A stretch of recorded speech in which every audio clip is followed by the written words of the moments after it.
In 1936, British Egyptologist Walter Bryan Emery found a small object in the desert that made people debate whether it was an elaborate stone model of a flying saucer or even a hyperdrive from a spaceship that belonged to some advanced civilization that visited the Earth. Emery spent years excavating sites along the Nile River Valley, especially in the huge ancient necropolis of Saqqara. He found countless treasures from ancient Egypt, and the most bizarre one was definitely from the tomb of a high official, Sabu. Historians don't know exactly who he was for sure. Some sources say he was a king's son. His burial at Saqqara means he was an important figure in the royal court. There are no records from this early period he lived in, so Sabu's role and fate are still a mystery. Inside his tomb, scientists found 7 funerary chambers, each filled with traditional grave goods: animal bones, flint tools, pottery, ivory objects, and stone bowls. And then there was a strange, broken artifact that became famous as the Disk of Sabu. It resembles a shallow, round-bottomed bowl, but with 3 delicately carved, curved lobes spaced roughly 120 degrees apart around its perimeter. These lobes are separated by 3 holes, and at the center, there's a thin tube. The material used to build the disc is meta-siltstone, or schist. This type of rock is fragile, highly porous, and super difficult to carve. It flakes easily and crumbles under pressure. So how they made the disc out of it with rather simple stone and copper tools from 3000 BCE is still a mystery. The next big question is why they decided to bury Sabu with it. Perhaps if we knew its true purpose, it would make more sense. When it was first discovered, archaeologists thought it was nothing more than a vase, an incense burner, or a ceremonial decoration. But those who took a closer look from the point of view of an engineer decided it could actually be a component of a larger mechanism. An amateur historian made an exact copy of the artifact with a 3D printer, and it turned out that the Disk of Sabu was an ancient impeller, a crucial part of a centrifugal pump. When they put it in a housing and span at high speeds using the small central shaft, the disc was able to displace water. When it was tested without a housing, the disc created a powerful vortex. It became clear that the curved lobes and slightly concave shape of the disc weren't random. It was probably all engineered to move water with remarkable efficiency, like a powerful pump mechanism. Ancient Egypt's entire civilization depended on irrigation. Later dynasties perfected basin irrigation and managed to control the rise and fall of the Nile to take the most from agriculture. So, the engineers of the first dynasty may have been experimenting with advanced irrigation techniques thousands of years earlier than scientists previously thought. But then again, some people have doubts schist is strong enough to be used for a pumping mechanism. They suggest that artisans from Egypt's first dynasty were trying to recreate an even older object, using whatever tools and materials they had. It could be a stone replica of something originally made from metal, possibly belonging to a civilization far older and more advanced than ancient Egypt itself. One Swiss author takes this idea even further and proposes that the disc is a copy of a component from an extraterrestrial spaceship's hyperdrive, or stone model of a flying saucer. One French researcher believes the Disk of Sabu was part of a secret massive factory system to manufacture sodium carbonate inside pyramids. Some people suggest that the disc may have been a primitive tool for weaving ropes. The lobes held strands of silk or fiber that were twisted into twine when it was spun. Or it may have been a gigantic lamp. Another historical mystery is a map from 1513 that is believed to be the oldest surviving detailed map showing the Americas. The author of the map is a Turkish captain, Piri Reis. He never crossed the ocean himself and put together this map from 20 regional maps. He used an Arab map of India, 4 Portuguese maps showing India and China, and a map of America by Christopher Columbus as he saw it.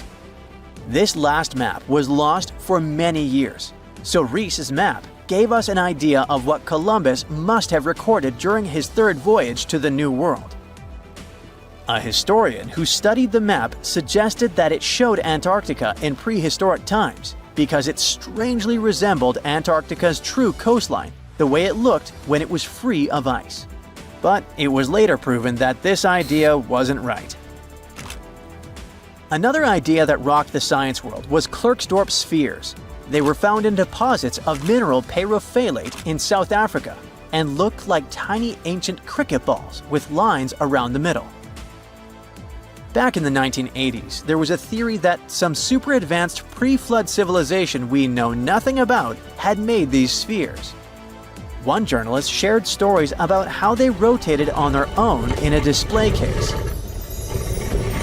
There was also a TV show that invited a psychic who was telling everyone the spheres were pieces of an ancient spaceship. But according to geologists, these spheres are pretty regular spherical objects formed from different minerals than the surrounding rock. The seam-like lines on them are just imprints from the host rock's layers building up over time. The Klerksdorp spheres come in different shapes, from flattened spheres to distinct disks. As for that episode when one of these spheres spun on its own, the curator of the Klerksdorp Museum cleared that up too. He said that when he put one sphere on its glass shelf when the journalist came to visit, the sphere rotated a bit because it's round. There are some gold mining activities going on nearby, so the land where the museum stands often experiences earth tremors. In a remote part of China, there are some bizarre pipe-like formations known as the Beigon Pipes. A local explorer found them back in 1996 protruding from Mount Beigon and along the shores of Tosan Lake nearby. Some people thought they were the work of ancient guests from other planets. When scientists tested samples of the pipe material, they found out that they contained mostly common minerals, but there was a mysterious 8% of unknown stuff. Some extra tests showed that these pipes had been there before humans. Chinese geologists later visited the site and suggested that these pipes were formed naturally over time. It was probably fossilized tree roots from the area's super green past. It's still a real mystery with no clear-cut answer. While digging a trench along a river in Romania, workers found a wedge, which is now famous as the aluminum wedge of Ajud, or the object of Ajud. Right next to it, there were some mastodon bones.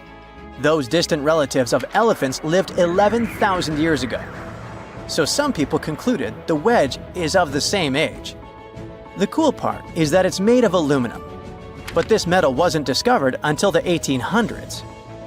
This material requires serious heat to produce. The wedge is said to be covered in a thick layer of oxide that's been sitting there for hundreds of years. Some folks believe this wedge must have crash-landed here on a spacecraft from some other planet. Some scientists think it's all a hoax, and others suppose it might be a human-made object with an unknown purpose. Egyptologists have been digging around every inch of the Great Pyramid for ages, yet somehow they overlooked this stunning pink granite bathtub buried a few miles next to it. And here's the deal. This mysterious oval tube lying next to the Khufu pyramid for years may provide evidence that the Egyptians built the pyramids not only for monumental purposes, but also to generate electricity, experimenting with it long before Alessandro Volta and Thomas Edison. The Giza Plateau is famous for its 3 pyramids, Khufu, Khafre, and Menkaure. But there are also 2 smaller foundations next to them, the unfinished North Pyramid of Zayat el-Aryan and the Layer Pyramid. Some researchers say these buildings were never finished, while others think they were destroyed for more mysterious reasons. One of these reasons might have to do with the original usage of the Giza pyramids, the idea that they were used as an electricity generator. To connect these dots, we need to go back to the beginning of the 20th century. That's when an Italian architect and Egyptologist named Alessandro Barsanti decided to examine the Zayat El Aryan pyramid. Near the site, he noticed something unusual: scattered granite fragments. To a casual passerby, these might have seemed insignificant, but Barsanti recognized the signs. You see, ancient Egyptians often used sites to prepare stones before transporting them to their final destinations. The fact that there was granite on the ground intrigued him. Granite was a more expensive material than the limestone typically used for pyramids, which suggested that it might have been intended for an important and possibly hidden structure. At a depth of 68 feet, they encountered a huge pink granite block. He kept going with the excavations, and they revealed ancient inscriptions carved into the stones. They sent the drawing to experts, but no one could decipher what they meant. Were they instruction sets to something? That's when Barsanti made his biggest discovery.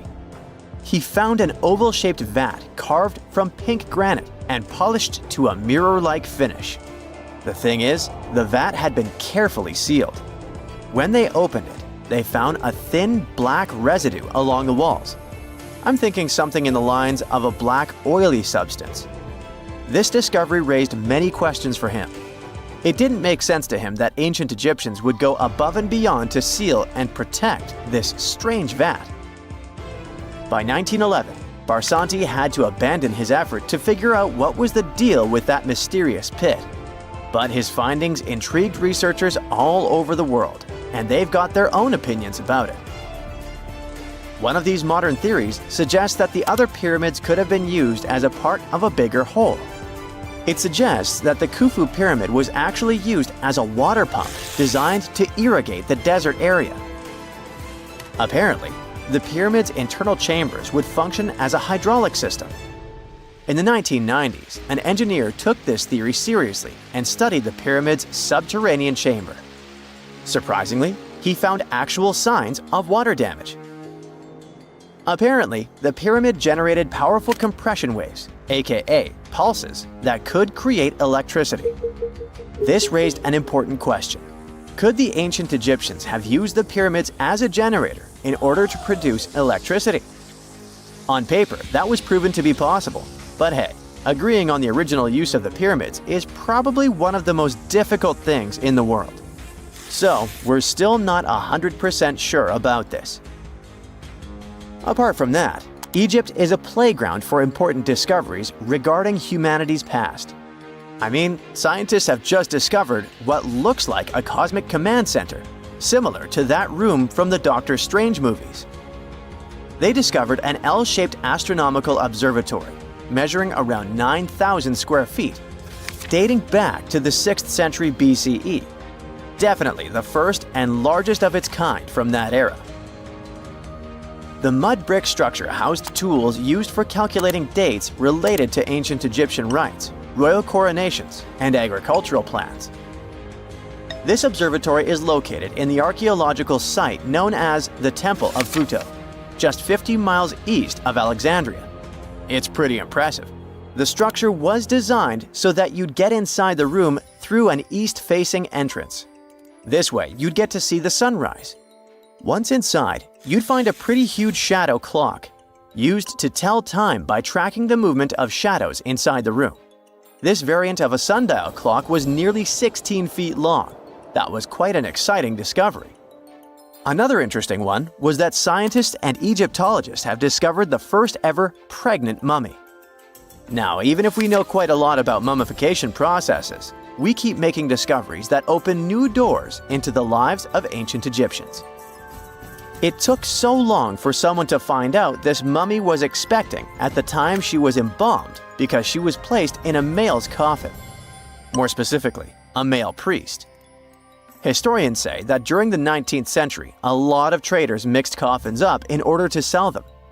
Yes, that means they opened them and switched mummies to please their buyers.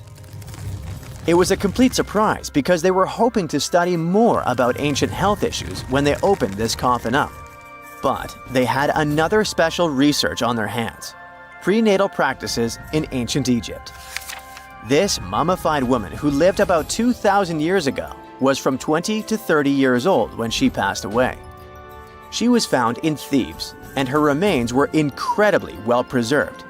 You see, mummification recipes varied across Egypt. In this woman's case, researchers could tell she was a member of the high society since she was buried with special amulets. But since mummification methodologies differed so much between cities and time periods, they still have to dig further to understand why she was embalmed along with her baby. Speaking of mummies, scientists were digging up a final resting place in Saqqara, also in Egypt, and they unearthed two embalming workshops. One was for humans and the other for sacred animals. Apparently, the workshops date back to about 2,400 years ago.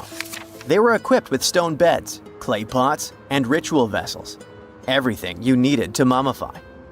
But that's not all. Archaeologists also stumbled upon cheese stored in jars behind tombs that were over 3,000 years old. Yep, cheese. This shows that the ancient Egyptians were pretty savvy when it came to preserving food, too. They knew how to store stuff for the long haul, not just the mummies. It really shows how they applied their preservation skills to both food and bodies, giving us a glimpse into their impressive technological know-how. Scientists have also found one of Egypt's oldest complete mummies, and to their surprise, it was completely covered in gold. You see, Egyptian mummies covered in gold are already a rare thing, but they weren't expecting it to be the oldest one ever found. The mummy was quite well preserved, and they could identify that it was the remains of a wealthy man called Hekashepes. Many symbols show that he was important and wealthy, like the band he wore on his head and the bracelet on his chest. He was also dressed in a tunic wrapped with a belt, which was a way to preserve the good appearance of a person after they passed away. To reveal it, they had to open the final resting place with mortar. Basically, it was like they were opening a time machine, just as the ancient Egyptians did 4,300 years ago. If you think about it, it's almost like entering a time capsule. Enough about mummies. Scientists also found something very exciting hovering above the pyramids. They had to use a fancy top-notch radar known as LARIT, aka Low Altitude Long Range Ionospheric Radar, which can see these invisible waves far away into the sky. LARIT helped them discover giant plasma bubbles floating in the air above the pyramids. These bubbles are called plasma bubbles, and they wreak havoc on modern technologies. I mean, they can disrupt GPS and phone signals for hundreds of kilometers in diameter from where they're located. These bubbles are massive, sometimes as big as cities, and they're caused by the sudden depletion of charged particles in the ionosphere. So, instead of spreading out evenly throughout the ionosphere, they stick together in this wave-like form. This was a pretty important discovery because it can help scientists understand how to prevent these waves from messing with our technology. The first photograph was taken in 1826. Yeah, there I am, way in the background. I'm waving. From then on, we've had countless images taken all over the world. Back in the day, if you really wanted your portrait taken, you needed a painter to help you with it. You would have had to stand still for long periods of time, making sure the light was just right. And let's face it, those portraits weren't really as exact. Maybe you'd have asked for your eyes to be a bit brighter, or your lips a bit poutier.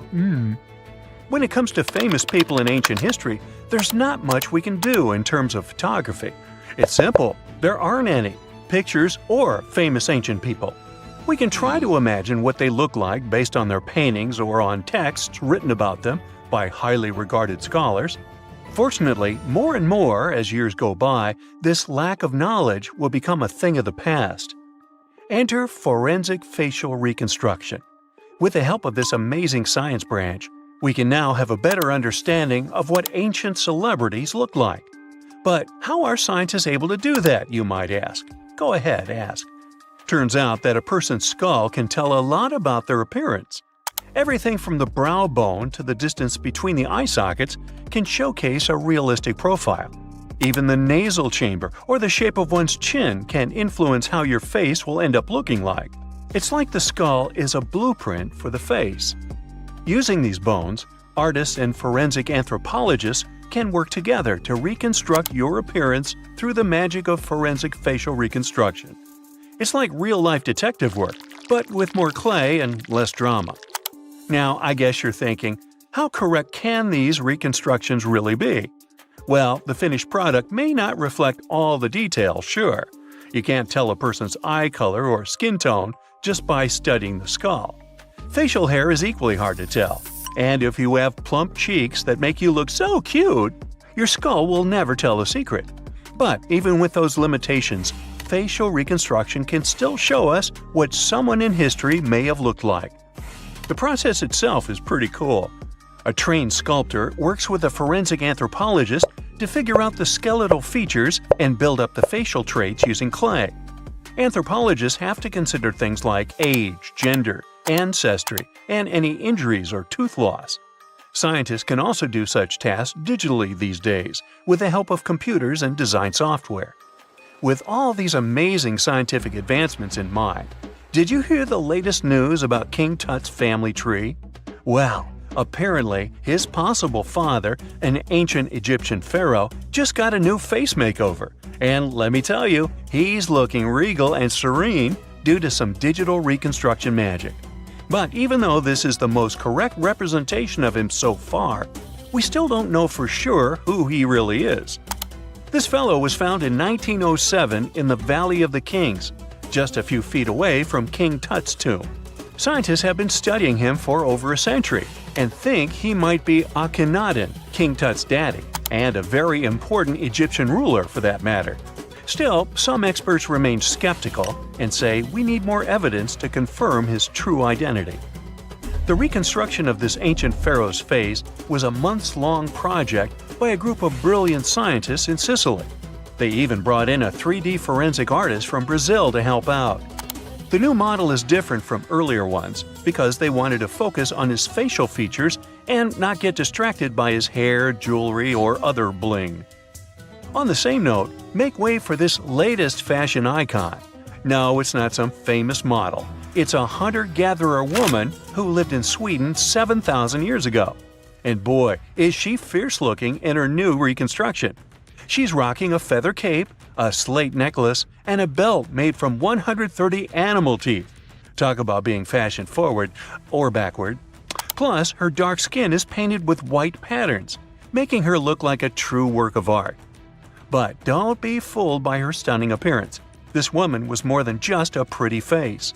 She was buried upright in a location dating back to 5500 BCE to 4600 BCE, and her rich jewelry tells us that she was important in her local community. Thanks to the work of an archaeologist and sculptor, we can now see what this ancient woman looked like. They used a CT scan of her skull to piece together her face muscle by muscle, creating a unique expression. It's like making eye contact with the past. While we may never know for sure what her role was in her community, her intricate surroundings suggest that she held a special place for her people. Now, Otzi, the 5,300-year-old mummy from the Alps, also got a new makeover thanks to this amazing technology. He didn't go to a plastic surgeon if that's what you're thinking. Two Dutch brothers used their skills in forensic science and artistry to recreate his face for a new exhibit in Italy.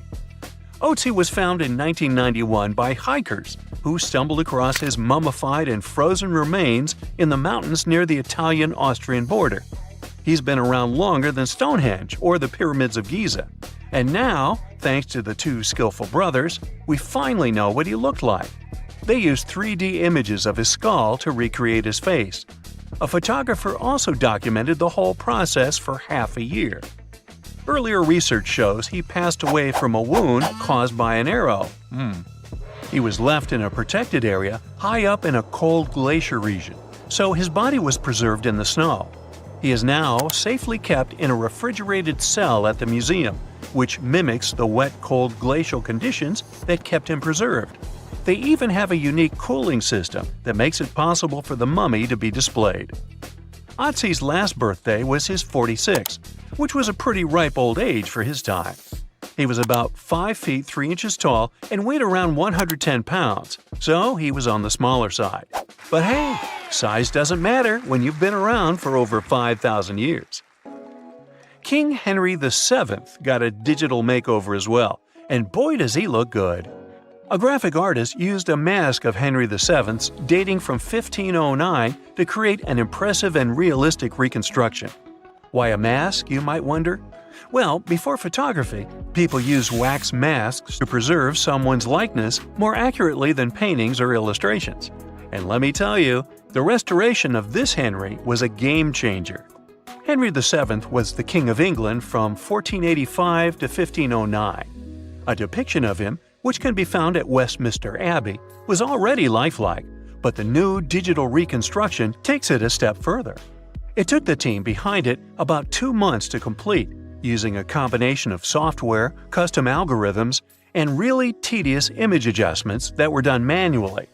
The project started with a high-resolution image of the mask, which was then used to create a 3D model of the subject's face. From there, the lighting was designed. Lastly, facial markings and hair were added. But what's even more fun is that a beard was added to Henry VII's face too, since men during that era were commonly bearded, wore a beard. We'll never know for sure if he was bearded or not, but it's a hilarious touch that adds to the character of the reconstruction. The same team has also created facial reconstructions of other historical figures, like Mary Queen of Scots or Oliver Cromwell. These masks are like secret passages to another time, if you think about it.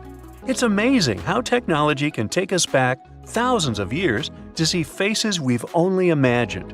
And who knows, maybe in a few hundred years, someone will recreate our faces from a selfie we took. A piece of whale rib has recently been found in a North Carolina mine. Not a big deal, some might think. Hey, why can't a whale be a miner, right? But this fragment offers scientists a unique glimpse at the interactions between prehistoric sharks and whales from around 3 to 4 million years ago. The thing is, 3 tooth marks embellish the rib. That means that the whale was once badly bitten by an animal with a super powerful jaw. Judging by the spacing between the tooth marks, and it reaches almost 2.5 inches, this animal could be a mega-toothed shark. I'm talking about the megalodon. Or it could be a different shark species which was around at that time. The curvature of the shark's jaw shows that the animal was relatively small, between 13 and 20 feet long. Yeah, small. As for the whale, it seems to be the ancestor of a great blue or humpback whale. Researchers are amazed. You don't usually expect to find evidence of animal interaction and behavior preserved in the fossil record. After examining the sample carefully, they concluded that the shark must have gone away with a mouthful, but the whale had survived because most of the fossil fragment is covered with what is known as woven bone. It quickly forms in response to localized infection. Such bone isn't particularly strong, and later the body remodels it into compact bone tissue. But it takes time. The presence of this bone means that the healing was incomplete and the whale passed away 2 to 6 weeks after the unfortunate encounter. On the other hand, its demise could have been unrelated to the infection and injury. Only a handful of fossils show such kinds of interactions between ancient animals. You can often find bite marks on fossils indicating where the animal passed away and its carcass was scavenged. But this fossil is one of a few examples that not only show a wound inflicted by another animal, but also demonstrate that the prey survived. All fossils are exciting for paleontologists. Yes, they need to get out more. But some might look terrifying to regular people. For example, look at this picture of tentacle arms and octagonal-shaped heads. When it first appeared in mass media, internet users claimed that it was some ancient organism that had come from space. Others thought the story was fake, but in fact, both the picture and the fossil are real. The fossil is known as a mortality plate, a fossilized representation of a mass extinction event of one or several species. The fossil actually contains more than a dozen specimens of a type of marine organism called a crinoid. Despite their looks, crinoids were not plants but marine animals. This particular species lived deep underwater on the seafloor. Crinoids were related to starfish, sea urchins, and brittle stars. These creatures could attach themselves to the seafloor with stalks made up of flexible porous discs connected by soft tissue. The stalks were hollow, and that's where the animal's nervous system was located. Crinoids absorbed oxygen through thin-walled tube feet. The creatures usually reached the length of more than 8 inches and had 5 arms lined with leathery-looking, tentacle-like structures. They fed on plankton and sloughed off organic material. Now, even though these fossil finds seem to be super exciting, few creatures in the fossil record confuse scientists as much as the Tully monster. This curious sea creature sported a toothy, trunk-like snout and eyes splayed out on a rigid rod. But the most bizarre thing? It has been impossible to classify. Researchers have been considering a variety of organisms, for example, segmented worms, swimming slugs, and primitive eel-like creatures, since the monster was discovered in 1966. Recently, they have even tried to connect it to some species of jawless fish with a backbone-like structure. A team of scientists from Japan has used high-resolution laser scanners to examine the anatomy of Tully monster fossils in 3D. They concluded that the enigmatic fossil might be an invertebrate after all, and still, the true identity of the creature remains elusive. In the 1950s, amateur fossil hunter Francis Tully found a ghostly imprint of a torpedo-shaped organism with a huge tail fin in the Mizon Creek fossil beds in Illinois. Tully had never seen anything similar to the torpedo structure. He took his find to Chicago's Field Museum of Natural History. Paleontologists working there were baffled as well.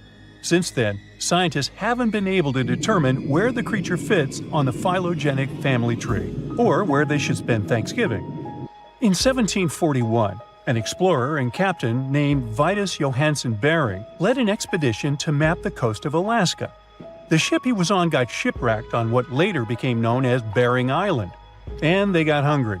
Half the crew survived thanks to the discovery of an extremely large sea cow. With the meat of these animals nourishing them, the sailors managed to build a small ship from the wreckage and return home.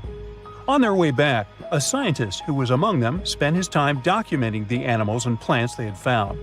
The sea cow was particularly interesting because without it, the crew wouldn't have survived. These animals were more than 26 feet long and weighed around 10 tons.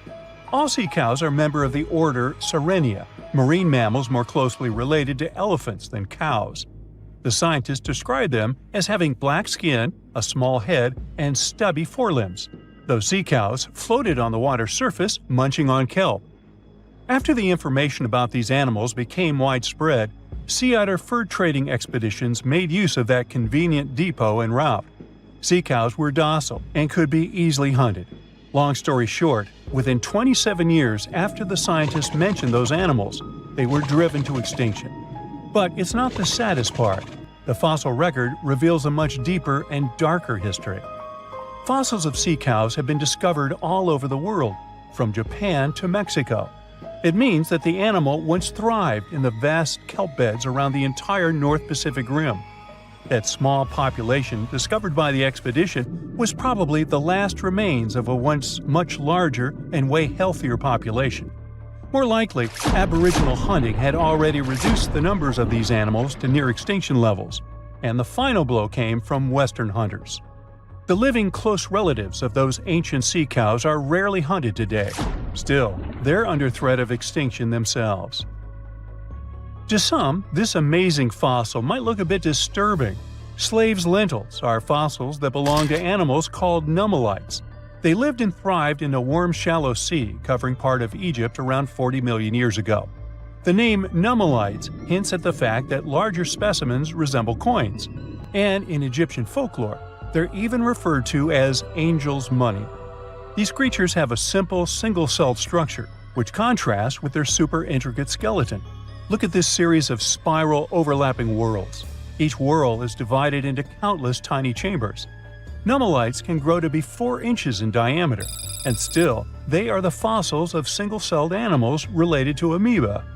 How and why did they grow to be so large? The reason could be their symbiotic relationships with other smaller organisms. In the case of modern species, such symbionts are tiny golden-brown single-celled algae called diatoms.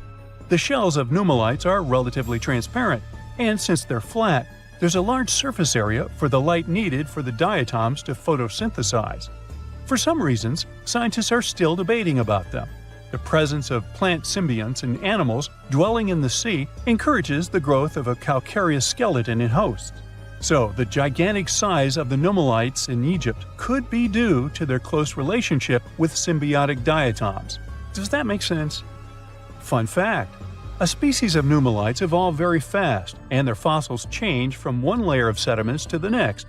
So, the limestone used for the pyramids of Giza are so packed with such fossils that it's known as nummulitic limestone. This limestone also contains two kinds of nummulites, the smaller slave's lentils and the larger angel's money. But those are not different species, but rather different stages in the life cycle of a single species. Back in December 2012, a lot of people were freaking out over the idea that the world might end in some catastrophic event. And it was all thanks to the famous Maya calendar. This ancient way of tracking time had been the subject of endless speculation. But one of its biggest mysteries was definitely an 819-day count found in some versions of the calendar. No one could explain why it was there or how it worked, until recently, when a group of researchers from Cambridge might have finally cracked the code. First things first, how does the Maya calendar work? So the system the Maya civilization used to track days was based on something we now call the calendar round. Think of it like 3 interlocking gears.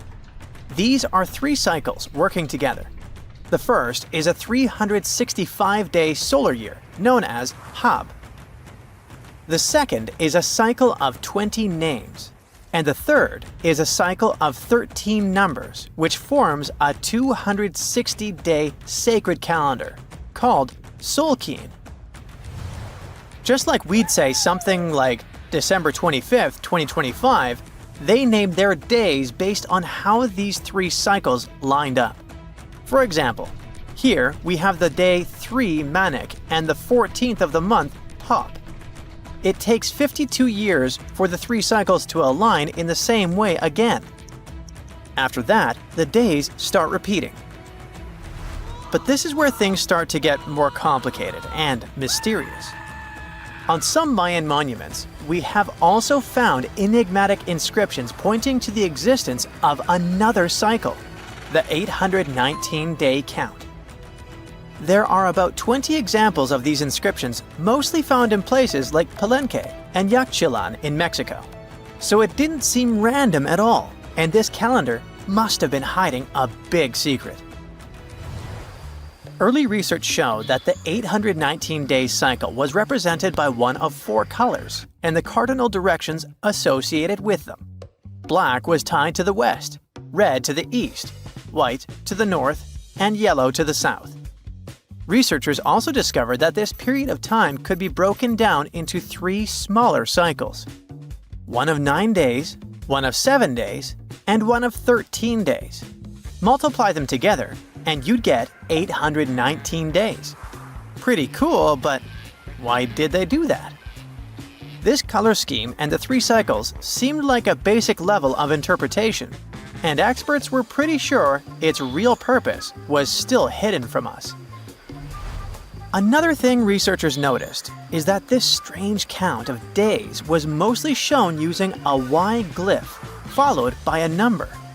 But in some cases, they also added a glyph representing Kawil. This was a powerful Maya deity often associated with creation and lightning.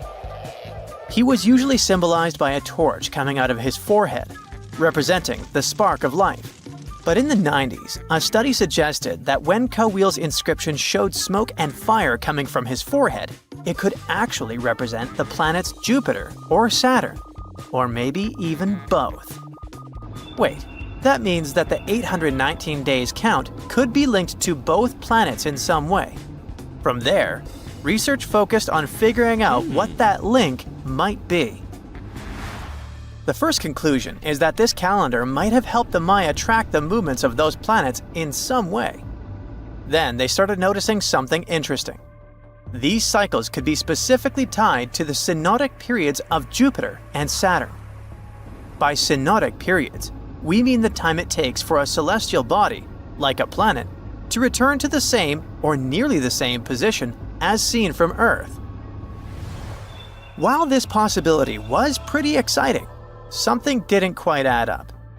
Each planet moves very differently, and trying to fit multiple planets into an 819-day span just didn't seem to work. In other words, this 4-part color-coded calendar system was simply too short to align perfectly with the synodic periods of the visible planets. So it looks like we're back to square one. This mystery had people scratching their heads for ages, until 2023, when specialists realized they might have been looking at it all wrong. Researchers actually needed to shift their perspective. Instead of seeing this system as 819 days, they needed to consider the number as representing timelines. And this period of time could be just a small part of a much, much bigger calendar. You see, as we said earlier, this cycle seemed to track the period when a planet became visible to people on Earth. To prove that these 819 cycles were timelines, not actual days, researchers needed a planet that could serve as a starting point to back up their theory. In this case, it was Mercury. And there's a pretty simple reason for that. Mercury's synodic period is 117 days, which fits perfectly into the calendar count. I mean, if you take 1819 and divide by 117, you get the number 7. So, Mercury is the only visible planet whose synodic cycle fits neatly into this period as whole numbers. Perfect. Now they had a solid starting point. From there, they needed to expand the calendar by increasing its length to 20 periods of 819 days. Suddenly, a pattern emerges. And just like that, all the synodic cycles of the planets fit perfectly into the system. For example, Saturn's synodic period from 378 days lines up perfectly after 6 819-day cycles. Venus aligns every 5 cycles. Jupiter every 19 cycles. And Mars, which takes the longest, needs 20 cycles. In other words, it takes about 45 years for Mars to align with the synodic periods of all visible planets. So, this is how researchers determined that the ancient civilization wasn't referring to days, but rather to timelines. The Maya astronomers came up with this count as part of a larger calendar system of 20 periods. But then a question comes up. Why was studying the synodic period so important to the Maya? Well, we don't have super specific answers about this mysterious calendar yet. But what we can say for sure is that the Maya truly believed in the powerful influence of the cosmos on daily life. So maybe they wanted to analyze how the movements of all the visible planets lined up with their other calendars. Of course, this system is just one part of the Maya's amazing and advanced understanding of astrology. And it wasn't just about using astrological cycles for planting and harvesting. They also had crazy specific knowledge, like how to predict solar eclipses. Archaeologists believe the Maya connection to the stars is reflected in the ruins of their world. Take the famous pyramid in the ancient city of Chichen Itza, located in Mexico's Yucatan Peninsula. If you look closely at the base of its staircase, you will see a snake's head carved in stone. But here's the coolest part. During the spring and fall equinoxes, when day and night are exactly the same length, the sun casts sharp, triangular shadows on the staircase. It creates the illusion of a snake slithering down the steps. Another example of how they use their knowledge of astronomy in their temples is in Tikal, Guatemala. Built around year 1 of the Common Era, this pyramid is considered one of the Maya's earliest astronomical complexes. And its alignment and orientation allowed them to track and calculate solstices and equinoxes with incredible precision. The Maya were skilled skywatchers. Just like we have modern-day high-tech observatories with round domes, they had something similar. Meet El Caracol. The name means snail in Spanish and refers to the spiral staircase inside the tower. built around 906 Common Era, it was the perfect place to observe all the changes in the sky and track the movements of the sun, moon, planets, and stars. Unlike us today, with our telescopes, satellites, and advanced tools, the Maya relied entirely on naked eye observation, and that makes their achievements even more incredible. If there's a question that still baffles archaeologists to this day, it's this one. How did the ancient Egyptians build those magnificent pyramids? As far as we know today, their resources were quite limited, especially in terms of tools and building materials. We still don't have a fully satisfying answer, but hey, we've got some pretty amazing theories worth considering.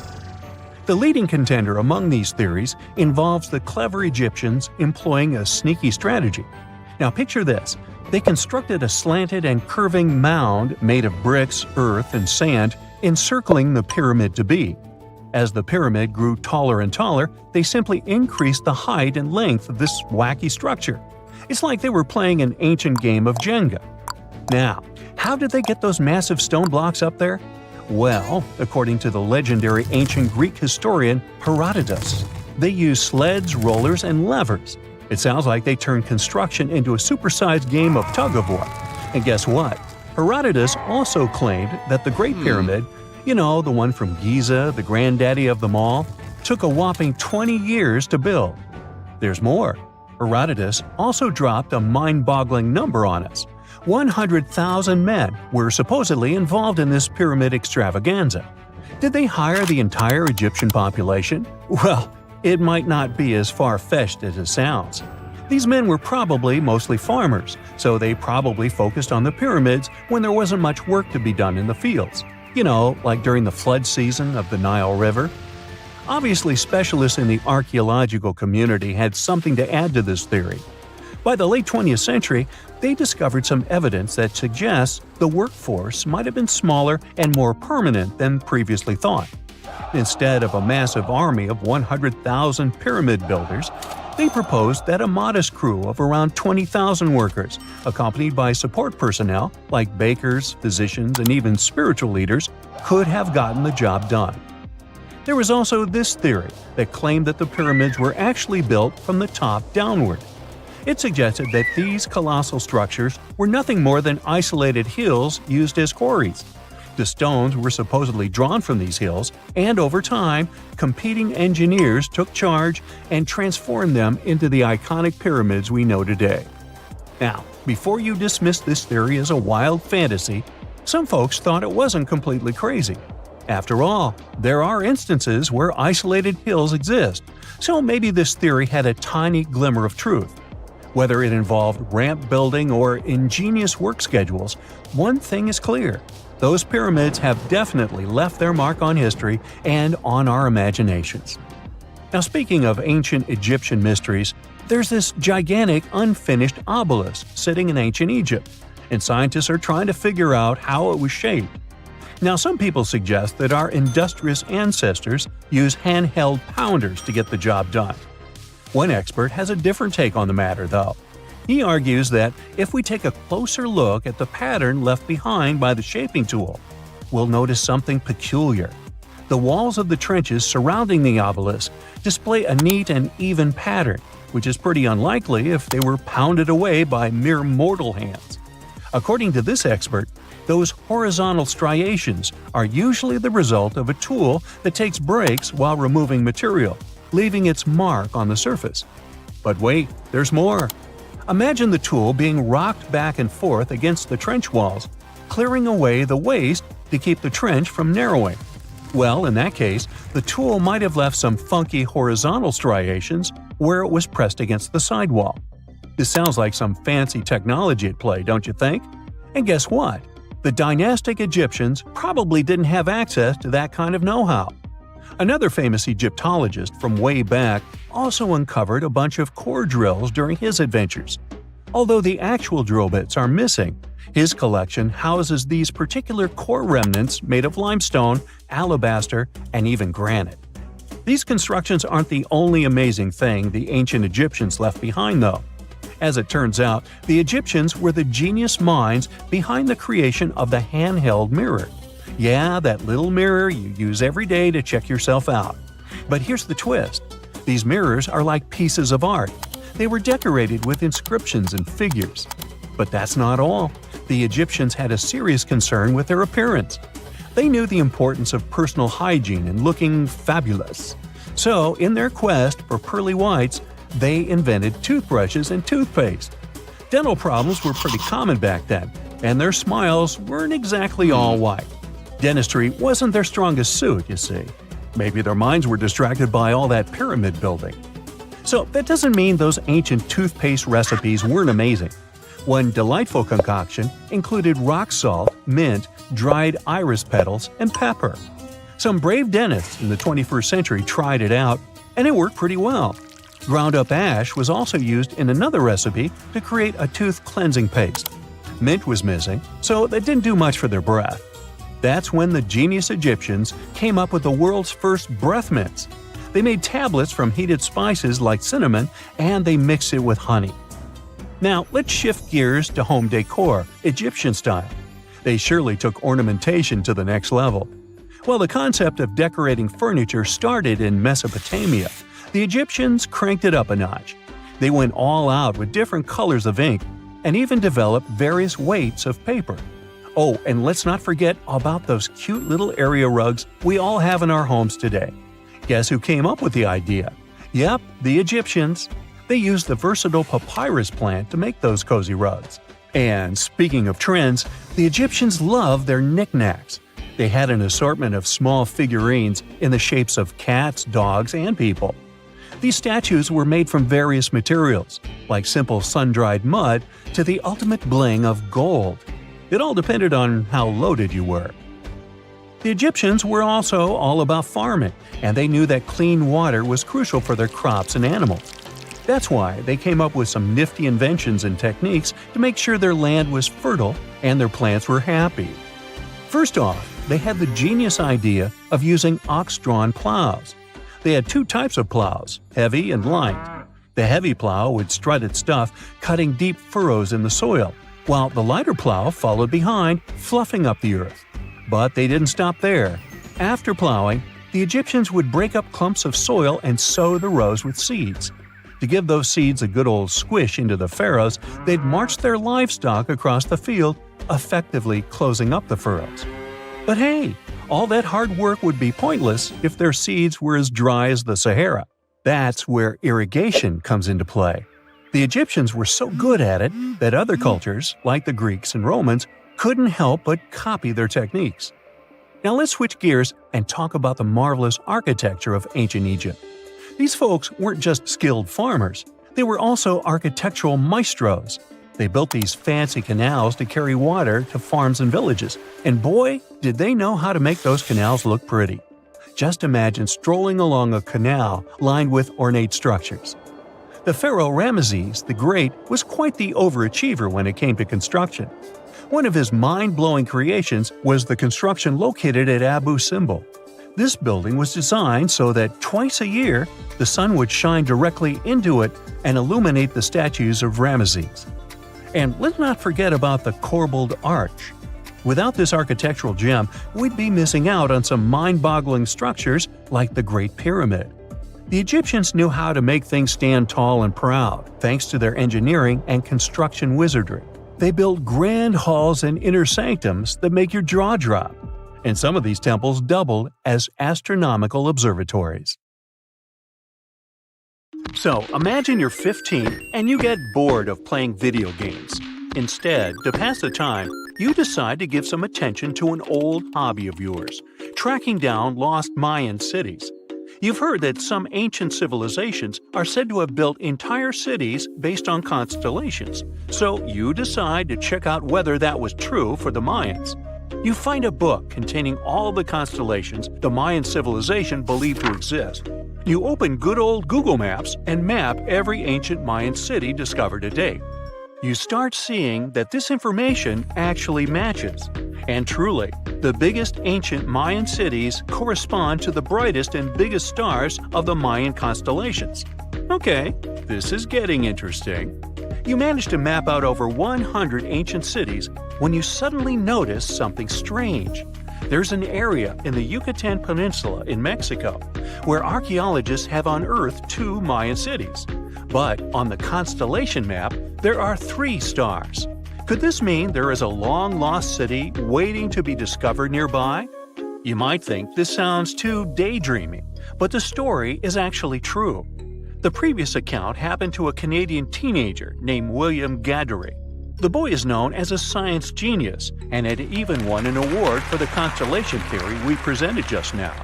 When he noticed that a 3rd city was missing from the 23rd constellation he was examining, he began to scour the internet for satellite pictures that could help him solve this mystery. He looked into images from NASA, JAXA, a Japan-based satellite company, and Google Earth. These images were still insufficient to answer his questions, so he reached out to a friend inside the Canadian Space Agency. His friend provided him with state-of-the-art satellite imagery that gave him the answer he was looking for. According to the images, there is a large square area right on the border of Mexico and Belize, which looks like the remains of a city. William took the images to a remote sensing expert known as Dr. Armand Larocque from the University of New Brunswick. They studied the images thoroughly and concluded that the area could be housing 30 buildings and even a large pyramid. The scientific and archaeological community went crazy with the 15-year-old's discovery. Could this really be true? Some background. Lost Mayan cities began to be unearthed in the mid-20th century. Since then, ruins from cities such as Tikal, Palenque, and Uxmal have been rediscovered. The Mayans were one of the biggest pre-Columbian civilizations living in the Americas. They began to settle in the area as early as 1500 BCE. Experts believe that, at its height, the Mayan civilization consisted of over 40 cities with a population of millions of people. That's a crowd. And their cities were pretty interesting. Their civilization spanned over Mexico's Yucatan Peninsula, Guatemala, and Belize. They survived mainly on agriculture, so they developed a complex irrigation system in most of their cities. They built a series of ceremonial buildings, pyramids, plazas, and even courts for ball games.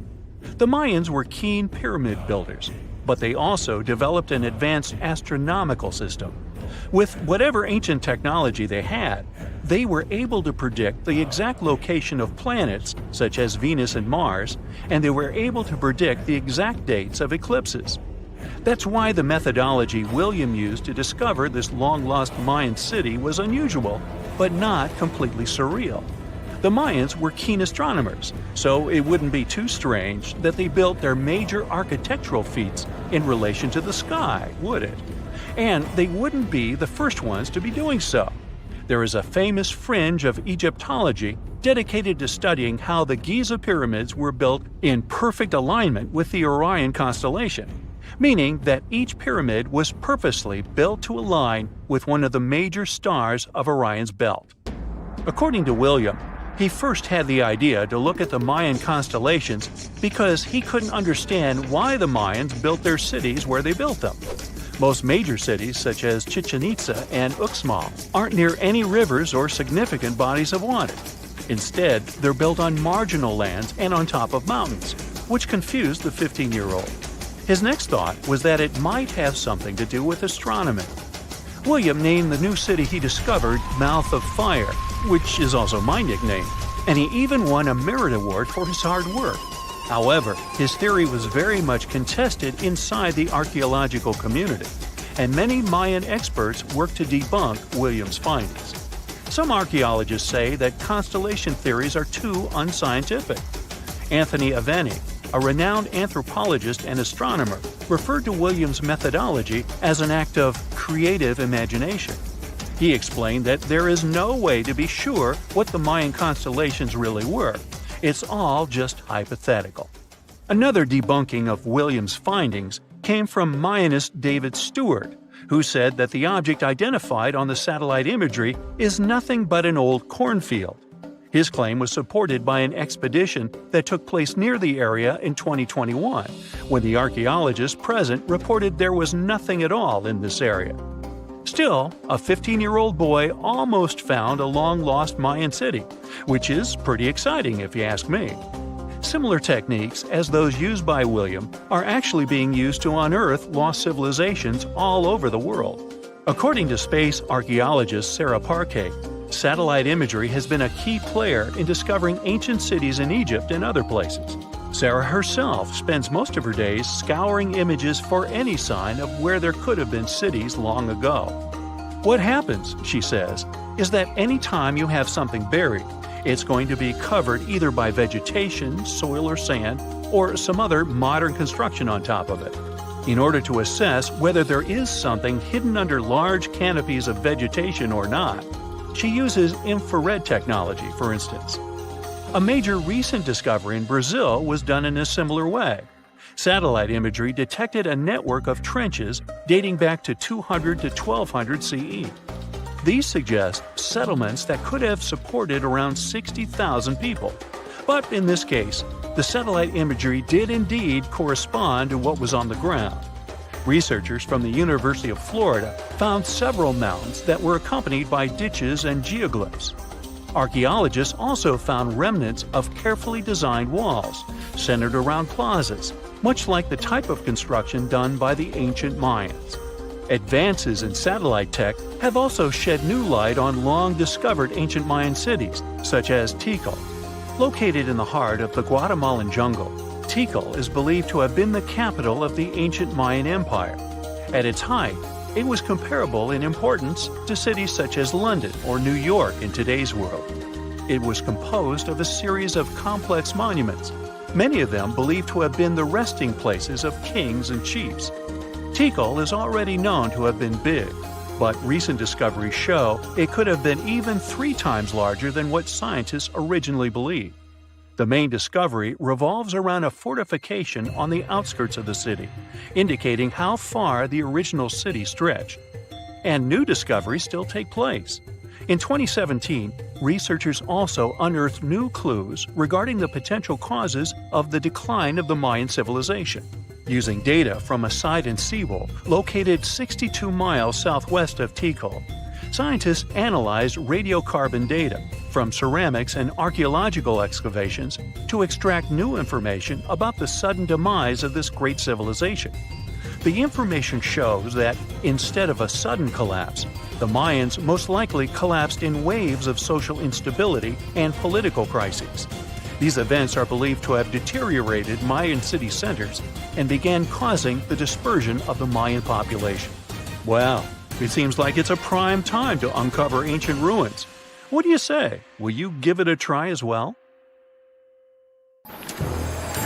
The story goes that 2 Mayan twin boys loved to play ball. Sure, they were really good at it, but they also made a lot of noise when playing. The lords of the underworld soon became bothered by the sound and summoned the 2 boys to the underworld, a place the Mayans called Xibalba. As soon as the boys reached their gloomy destination, the lords of the underworld began putting them through a series of tests.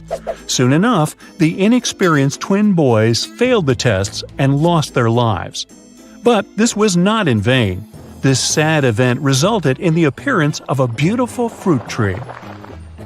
Soon enough, a young woman saw a beautiful fruit on this tree and reached up to pick it. Legend has it that soon after that, she gave birth to another set of twin boys named Hunahpu and Xibalba. Just like their ancestors, these twins were great ball players, but they were equally as loud, and the lords of the underworld became annoyed again. They decided to ask this pair of twins to come to play a game in the underworld, hoping to get rid of them too. When the twins arrived, the Lord sent them through a number of frightening places. The first one was the House of Gloom, which was very dark. They then passed through the House of Knives, where they had to avoid getting injured.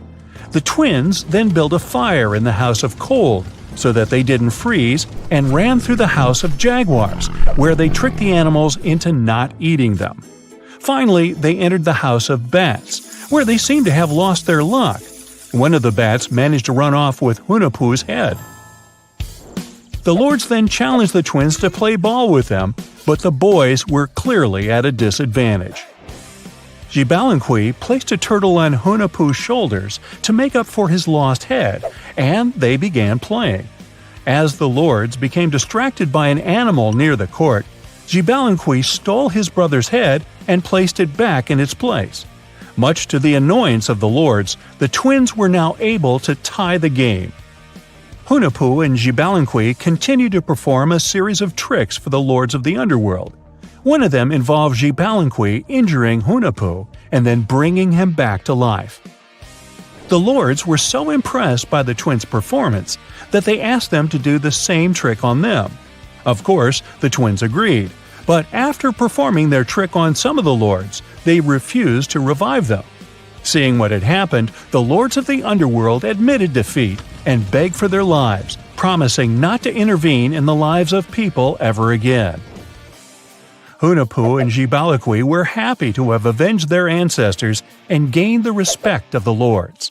Legend has it that the lords of heaven were so impressed by the twins that they took them to live in the sky by turning them into the moon and the sun. The Maya civilization was one of the most dominant indigenous societies in history, and their folklore and traditions are still discovered and studied today. They used to live in a territory called Mesoamerica. It was made up of modern-day Mexico and parts of Central America like Guatemala, Belize, Honduras, Yucatan Peninsula, and El Salvador. They lived from 1800 to 900 BCE and up to 900 to 1500 CE. Apart from their impressive legends, the Maya were very skilled inventors. They're known for their calendars, writing systems, farming methods, and sports. Their writing, for example, was found preserved on buildings and stone monuments, as well as in rare books and pottery. It's a system made out of more than 800 hieroglyphics in various combinations. Each of those signs was said to represent a syllable. Their writing system was deciphered by accident by Tatiana Proskorakov, an American woman who initially studied to be an architect. Since she didn't find a job in her field, she eventually became a Mayanist in her own right, despite not being academically trained. She was the first to notice that the Mayan upended frog glyph meant birth, and that their toothache glyph meant the date when the king ascended to the throne. It made it easier for scientists to pinpoint birthdays, as well as the names of the rulers of a specific Mayan dynasty.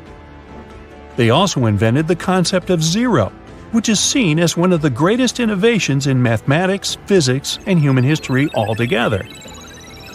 Sure, even back then, people understood the idea of having nothing, but the concept of zero as a number is a relatively new invention. A fun fact about Mayans is that they really liked hats. The bigger your hat was, the more important you looked. Not only was it a sort of fashion statement, but it also made them look taller, which was a big deal for their aesthetic. The Mayans also came up with one of the most intricate and complex calendars in human history. It was the first to use zero as a placeholder. Their calendar ended on December 21st, 2012, which led some people to believe that it translated to the end of the world. Obviously, that was not the case. It just so happened that the date coincided with the end of a Mayan cycle of years. But you know, as advanced in science and astronomy as they were, they did make some mistakes. One of them was their belief that the world was flat. Their theory was that the four corners of the world were watched by the brother lords, who kept the sky from falling over their lands. Hats off for their menus, though, as they were well-known chocolate eaters. They turned eating chocolate into a form of art. The drink they made wasn't really like the hot chocolate we enjoy today, though. The recipe included mixing cacao with water, honey, chili pepper, cornmeal, and other ingredients to make a foamy, spicy drink. The ritual of drinking cacao was a crucial part of their celebrations. We're not done discovering all the amazing parts of their architecture and civilization. It was only a few years ago that a Maya pyramid was found at Tonina, in the Mexican state of Chiapas. It was estimated to be more than 1,000 years old. The reason why it escaped archaeologists for so long was that it lay hidden under what was believed to be a natural hill. The ruins of 2 Mayan cities have been recently discovered in the Mexican state of Campeche. Why didn't we find them until now? Well, they were concealed by really thick vegetation, which made it difficult for archaeologists to reach them. The Mayans didn't just disappear. Their descendants are still around today, many of them choosing to live in their ancestral homelands. You can find them in Guatemala, for example, where the Maya people make up the majority of the population. Overall, the Maya ethnic group contains people that speak different Mayan languages, such as Yucatec, Quiche, Quechua, or Mopan. They had no idea what a spa day was, but the Mayans really enjoyed a nice sweat once in a while. Sweat lodges were discovered around ancient Mayan sites. They were built out of stone or adobe. These rooms were an essential part of their cleansing and healthcare rituals. One of the earliest sweat lodges was found in Quello in northern Belize and appeared to date back 3,000 years. One of the most important parts of the Mayan culture was a ball game which they named Pix. It had both political and spiritual significance. We can see ball courts at important parts of Mayan archaeological sites. The main goal of the game was to pass a rubber ball through a very high stone hoop without using your hands. Basically, it was a combination of soccer and basketball. However, it could have serious consequences. The loser could, at times, even lose his own life. Ooh, high stakes indeed. Because of this game and the need for bouncy balls, the Mayan people were some of the first cultures to use rubber. They made it using natural latex. There were different kinds of rubber depending on what natural substances the latex was mixed with. And that, my friend, is the way the ball bounces. Sorry, but you know me, I just couldn't resist. Whenever you hear about ancient ruins, you almost never picture them being suspended somewhere, or just randomly hanging on the branch of a tree, right? In fact, for most of the ancient artifacts we have exposed in museums all over the world, archaeologists did quite an impressive amount of digging. You see, buildings have this funny way of fading away over time if not properly taken care of. Sometimes we need to reuse some building materials, so an older construction may be sacrificed in the process. Other times houses are abandoned, and once they are exposed to the elements on the surface, like rain or sunlight, they don't really stand a chance. Some just simply crumble away due to good old erosion. So the only way a piece of architecture can survive the test of time is if it's somehow gotten buried deep down. Now, how did they end up buried in the first place? Well, it's quite the comedy of errors. Ancient cities had a habit of gradually raising their ground level like a kid adding toppings to their ice cream sundae. You see, these settlements were always busy collecting food and building materials to keep up with their ever-growing population. But hey, who has time to deal with waste and rubbish? It wasn't exactly high on their to-do list back in the day. So when it came to building new houses, ancient civilizations found it much easier to save their sweat and tears by piling up the rubble and constructing right on top. But that's not all. Rivers would also occasionally flood and deposit a layer of sediment on the city floors, further encapsulating those ancient constructions. And in those dry regions like the desert, where the wind likes to show off its sand and dust dance moves, you can bet it was a constant struggle to keep the establishments clean.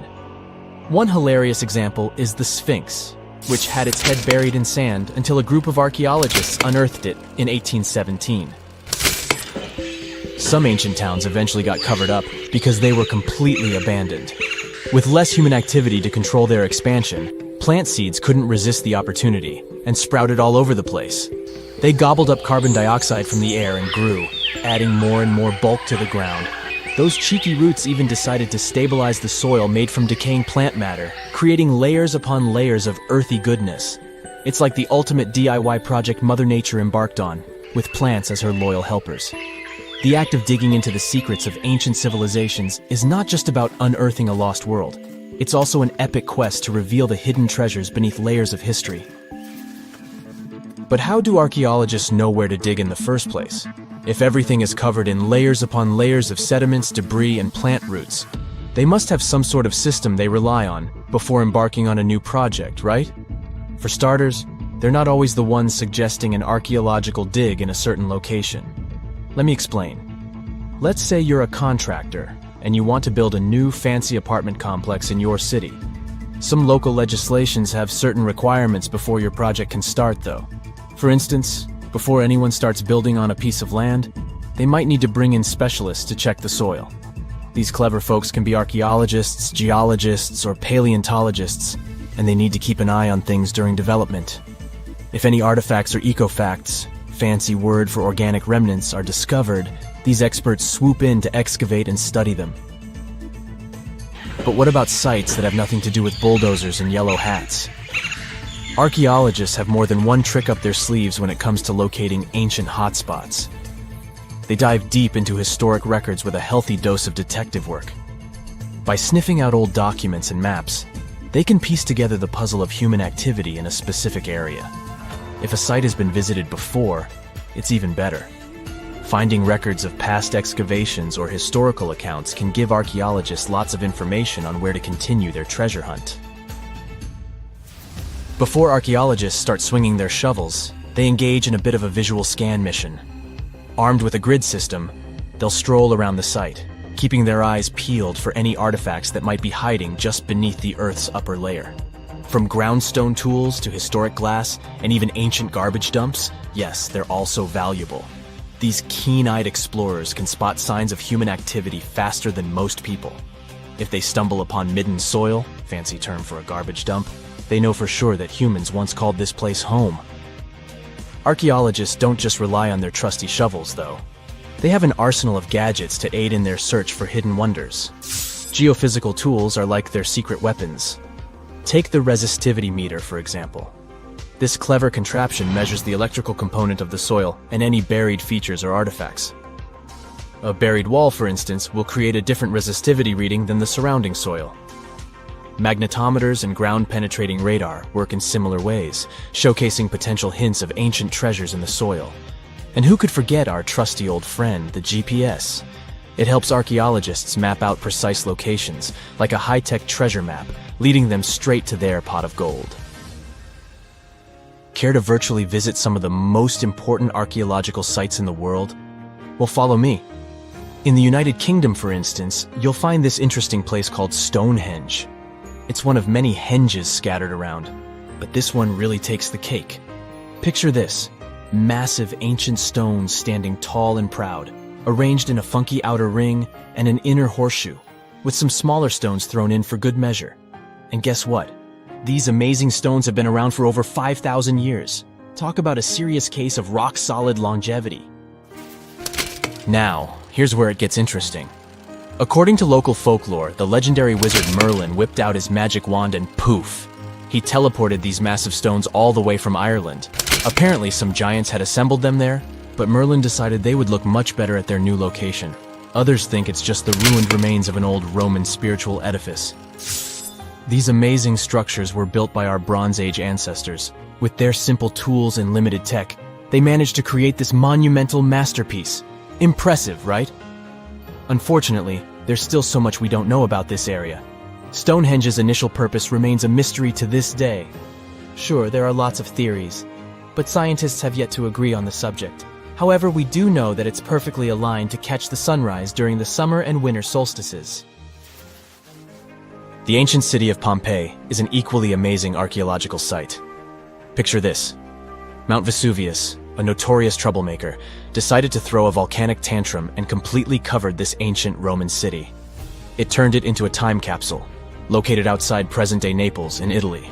Fast forward to the year 1748, when a bunch of adventurous explorers stumbled upon Pompeii. Lo and behold, they discovered a treasure trove of well-preserved goodies: streets, houses, food. Probably a bit stale by then. Blingy jewelry, fancy sculptures, colorful frescoes, everyday household items, and even animal and human remains. It was like an epic archaeological party. From the looks of it, Pompeii had it all. Fancy houses and villas, a massive 20,000-seat arena, cute little artisan shops, hangouts like taverns. And let's not forget the saucy spots like those luxurious bathhouses for some intense pampering. There's also the sanctuary of Apollo, where people used to gather for their daily dose of worship. And of course, the bustling heart of the city, the Forum of Pompeii, where all the cool people used to hang out. And guess what? Pompeii is so cool that it made it to UNESCO's World Heritage List back in 1997. That's like the ultimate Hall of Fame for historical awesomeness.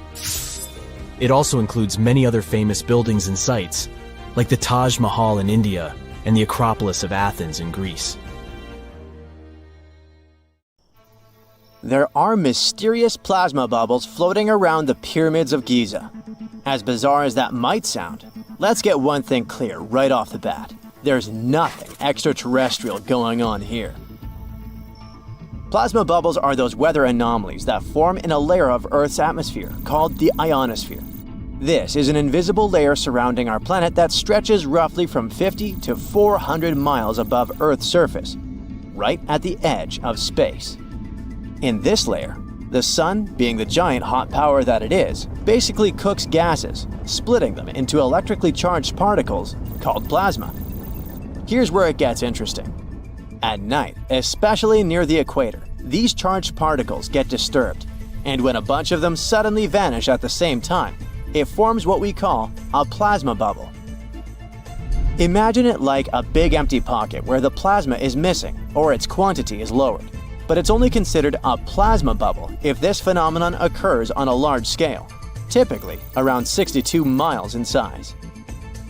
If you're already packing your suitcase for Egypt and have put binoculars to look at the tips of the pyramids, I'm sorry to say that we can't see these plasma bubbles with the unaided eye. It's all happening way above our heads, completely invisible to us. Scientists need to use special equipment, like the Latitude Long Range Ionosphere Radar, or LARID, to detect these bubbles. This advanced technology helps researchers track and observe the movement and formation of plasma bubbles in real time. This formation, by the way, can be triggered by solar storms. That brings us to November 2023, when an impressive solar storm occurred. On a scale from 1 to 5, this one was classified as a G3, which is considered a strong event. Solar storms occur when sunspots are basically cooler, darker areas on the sun's surface, release bursts of energy into space. These flares triggered several geomagnetic storms on Earth. While this might sound like doomsday stuff, it didn't disrupt our daily lives too much. In fact, it was great news for skywatchers, since the solar storm created stunning auroras, with the northern lights visible as far south as Greece and Turkey. But this particular storm in 2023 also had another interesting consequence. It caused the largest plasma bubble ever recorded by the Chinese radar. This phenomenon was so massive that it covered regions as far apart as the Egyptian pyramids and the Midway Islands in the Pacific Ocean. Now that's a huge distance, and it is a big deal for science. And that's because plasma bubbles are a growing threat to modern technology. Experts say they can disrupt satellite communications and GPS systems. So if you're using Google Maps or Waze and suddenly it can't figure out where you are, a plasma bubble might be to blame. Great. We now know what's going on with those bubbles, detected above the pyramids of Giza. But things get even weirder inside this ancient construction. Apparently, the Great Pyramid of Giza has the ability to concentrate electromagnetic energy within its interior. A couple of years ago, a group of researchers decided to see what would happen if they took this ancient architecture and hit it with radio waves. I mean, waves that are similar to the kind your phone uses, but on a much larger scale, up to 1,900 feet long. But since they couldn't just start blasting radio waves at the actual pyramid, they did the next best thing: computer modeling. Using these simulations, the researchers discovered something incredible. The Great Pyramid can actually concentrate electromagnetic energy within its internal chambers, as well as underneath its base, where an unfinished chamber is located. By concentrate, I mean something like trap it. For example, when you shout into a cave, you hear your voice echo back, right? The sound waves don't just disappear, they bounce around and get focused. Similarly, when radio waves hit the pyramid, they don't just pass through or around it. Instead, they get absorbed, bounce around, and focus inside and underneath the pyramid. Our list of mysterious phenomena surrounding the Egyptian pyramids doesn't end there. Inside the pyramid, there's a long, narrow passage that leads to what's known as the King's Chamber. This room sits at the center of the pyramid, and it's believed to have been the final resting place of Pharaoh Khufu, the ancient Egyptian leader who commissioned the entire thing over 4,000 years ago. When visitors step into the King's Chamber, two things normally strike them: the room's incredible acoustics and its heavy, imposing structure, which is entirely lined with red granite. Recently, scientists have started to connect these two facts. Some researchers now believe that the King's Chamber might be able to catch or pick up sound energy generated from other parts of the pyramid. In other words, this room might have been designed to amplify sound in a way that no other chamber in the pyramid can. To test this theory, researchers conducted an experiment where they sang in the Queen's Chamber, which is located directly below the King's Chamber. Here's where it gets wild. The music couldn't be heard in the lower underground rooms of the pyramid, but it sounded loud and clear in the King's Chamber. One possible explanation for this is the type of stone used in the King's Chamber: pink granite. Granite is known for its piezoelectric properties, meaning it can absorb energy from its surroundings, like sound vibrations, and convert it into electrical energy. This suggests that the chamber's unique acoustics might be due to more than just the shape of the room. It could be that the granite itself plays a role in amplifying and concentrating sound waves. According to scientists, these discoveries open up a whole new field of research into the pyramid's potential. Could the ancient pyramids have somehow harnessed the energy created by sound waves, or even Earth's natural vibrations? It might sound far-fetched, but considering the granite's piezoelectric properties are well documented in modern science, it's not entirely impossible. Who knows? Maybe we've only just scratched the surface of what the pyramids were truly capable of. Speaking of just scratching the surface, there's even more to think about, like how the pyramids ended up in such a perfect location. It seems the builders lined up the Great Pyramid with the cardinal points, meaning its sides are almost perfectly aligned with the four main directions: north, south, east, and west. There are many theories about how they did it, but one study suggests that Egyptians might have used the fall equinox to achieve this perfect alignment. During the equinox, the sun rises and sets directly in the east and west. It probably made it easier for builders to use the sun's position as a guide. By watching the sun during this time, they could make sure the pyramids were positioned just right. If we think about all these strange things about the pyramids, I mean their perfect alignment, the ability to concentrate radio waves, and the materials used in the chambers that might generate electrical energy, could the real purpose of the pyramids actually be much more complex than just being tombs? Well, Nikola Tesla thought so. It is said that the famous inventor and engineer was kind of obsessed with the Egyptian pyramids, and he wondered if they might actually be giant energy transmitters. He believed the shape and position of the pyramids could help them function as huge generators, capable of producing free, limitless energy. Some researchers agree with Tesla and believe that these massive monuments might have been designed as giant power plants. According to their theory, builders could have figured out how to move ions, those electrically charged particles in the atmosphere, by placing materials like copper, gold, and silver around the pyramids. So, it's definitely possible that the ancient Egyptians created a sustainable, renewable power source. Although this is a very interesting thought, we haven't been able to confirm this theory, and the true purpose of the pyramids remain one of humanity's biggest mysteries. 1,000 years ago, near modern-day St. Louis, Missouri, there was a vibrant, bustling city called Cahokia. It was a Native American city, the largest and most influential one in Mississippian culture. At its peak, around 1050 BCE, Cahokia was home to as many as 30,000 people, making it larger than Paris at the time. But what's interesting is that Cahokia didn't have any big marketplace. Usually trade was the backbone of any big city, yet this one stood out for archaeologists. That's because Cahokia wasn't about commerce. It was about culture, community, and parties. The people who lived there threw massive parties that would last for days. The city's grandest feature was its 50-acre plaza, surrounded by amazing earthen pyramids. This massive space could hold over 10,000 people. Imagine them all gathering there for festivities, dancing, drinking coffees and teas, feasting on deer, and betting on sports. The events were super lively. Cahokians would wear awesome costumes, style their hair in interesting ways, and decorate their bodies with tattoos. Athletes were playing a game called Chunky, where they hurled spears at a rolling stone disc, competing to get as close as possible.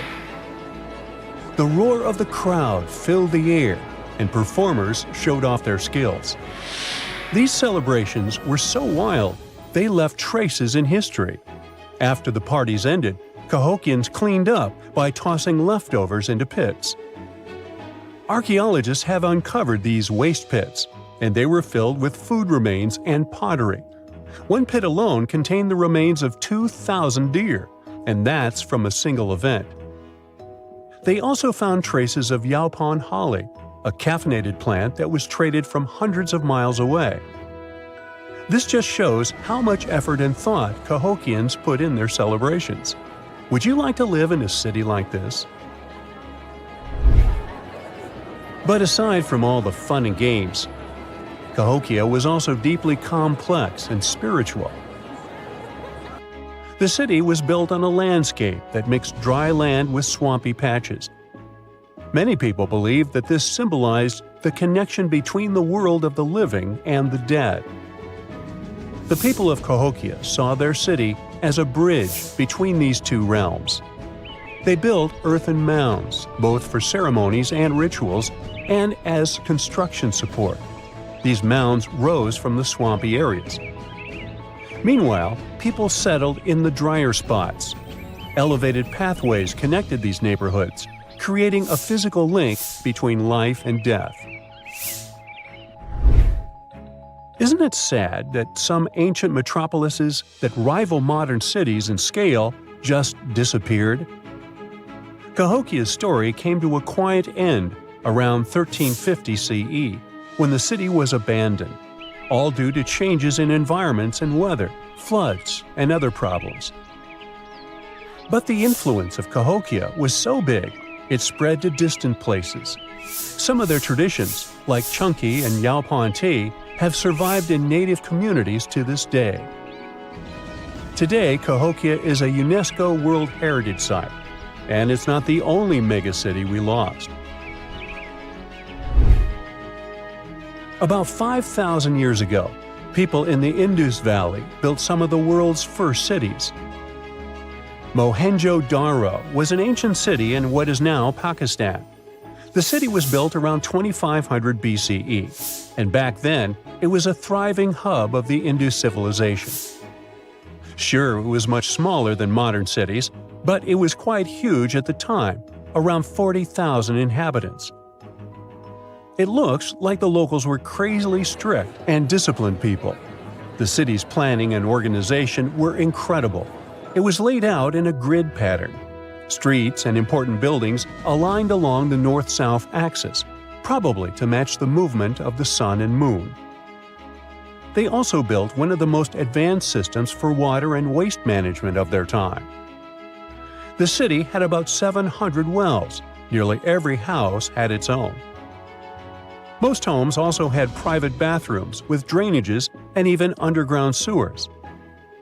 This shows how skilled these people were at staying clean. And with all this discipline, it looks like there were no kings, queens, or even a central government. They could still have some authority, like local elites or elected officials, just not a classic strict monarchy or religion. Instead, people there cared about simplicity and order. They basically managed themselves, having standardized ways of doing things, from the way tools and potteries were made to how they traded. which is why, unlike many other cities, Mohenjo-Daro didn't have grand palaces, temples, or monuments. Instead, they had public areas known as citadels. People gathered at citadels for rituals, meetings, and storage of grain. And it seems like this way of life worked perfectly. Scientists found some seals and weights, which means the economy was well regulated. Archaeologists found some intricate artifacts like ivory, lapis lazuli, carnelian beads, and gold jewelry. Another famous find is the small bronze statue known as the Dancing Girl, which was discovered in 1926. Mohenjo-Daro wasn't poor at all. And they also pulled off some awesome buildings.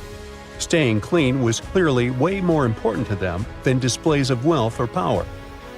So they created the Great Bath, one of the most famous structures in the city.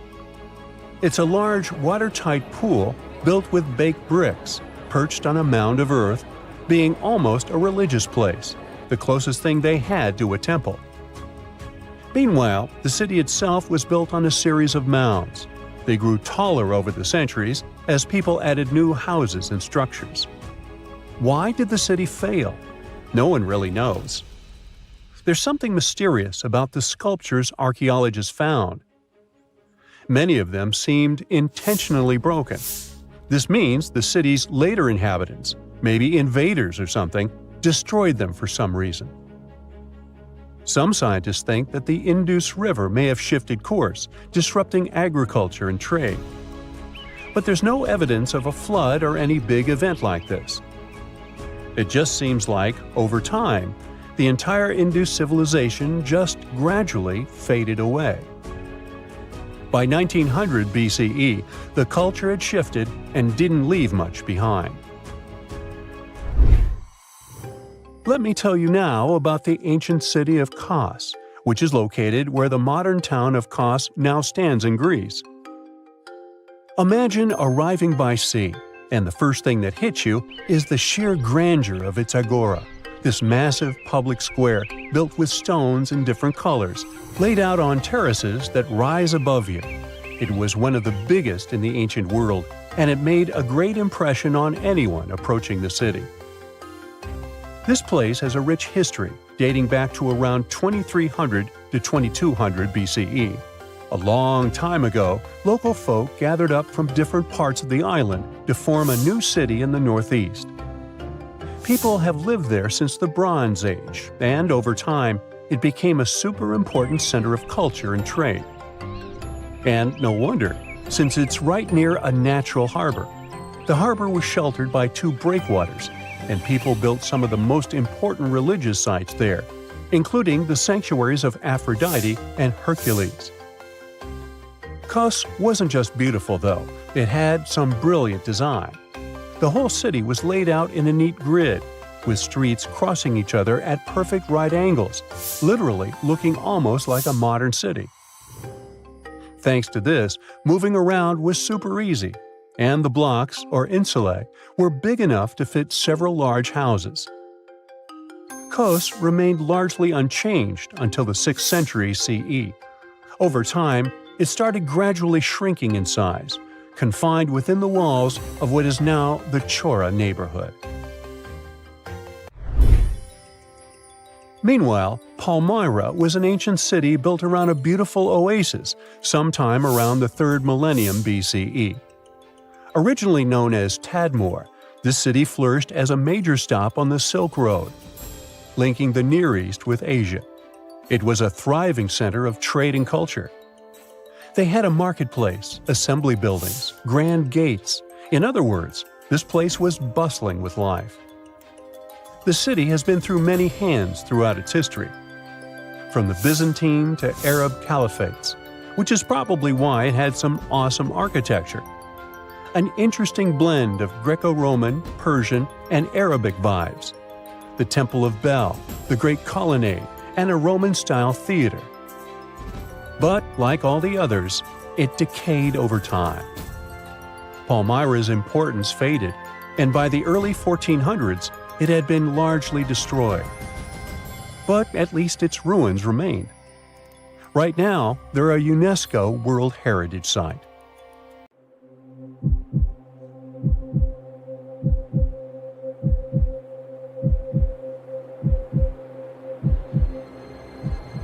Leave it to people wandering on Google Earth to stumble upon the world's newest and weirdest places ever. Like this mysterious pyramid discovered in Antarctica. Soon enough, the internet blew up with all sorts of theories regarding this unusual shape. Could it be a sign from a different life form? Is this pyramid indeed natural, or is it man-made? For starters, it's not the first time we've discovered a pyramid in the Antarctic. The first one was observed by the British Antarctic expedition in the 1910s and kept secret for a long time. Its discovery being kept hidden only added to the mystery. A second such structure was discovered in 2016, which further increased the interest in the matter. The mystery was soon enough deciphered by scientists. These formations are just mountains. They're located near the Ellsworth Mountains, a range over 250 miles long, so they're just mountain peaks that have broken through the ice sheet. As for their particular shape, it's just a coincidence. Pyramids are found throughout nature. The Matterhorn in the Alps and Mount Ballenstinder in Iceland, for example, are quite similar in terms of shape. As for the official name of these peaks, they're called nunataks, or peaks of rock peeking through a glacier or an ice sheet. Antarctica has way more incredible features, like the fact that it's home of 60 to 90% of the world's fresh water. That's because its ice sheet is the biggest on our planet, stretching across 5.4 million square miles. I'll spare you the calculations, but that leaves only 1% of the continent ice-free. Antarctica's ice reaches 2.7 miles thick at its deepest point, meaning half the height of Mount Everest. Should it ever melt completely, our sea levels would rise to roughly 200 feet. It wasn't always this cold, though. At some point in our planet's history, Antarctica had some average temperatures as the city of Melbourne has today. It took a lot of research, but scientists figured out that Antarctica's temperatures could have reached up to 62.6 degrees Fahrenheit. Sure, that was 40 to 50 million years ago, but if you think about it, it was at the same time when dinosaurs roamed our Earth. Time is also different on this icy continent. All the lines of longitude that help us calculate different time zones merge into a single point at the South Pole. Here, there are 6 months of daylight in the summer, followed by 6 months of complete darkness during the colder season. So, scientists working here stay, on average, in the same time zone they've come from.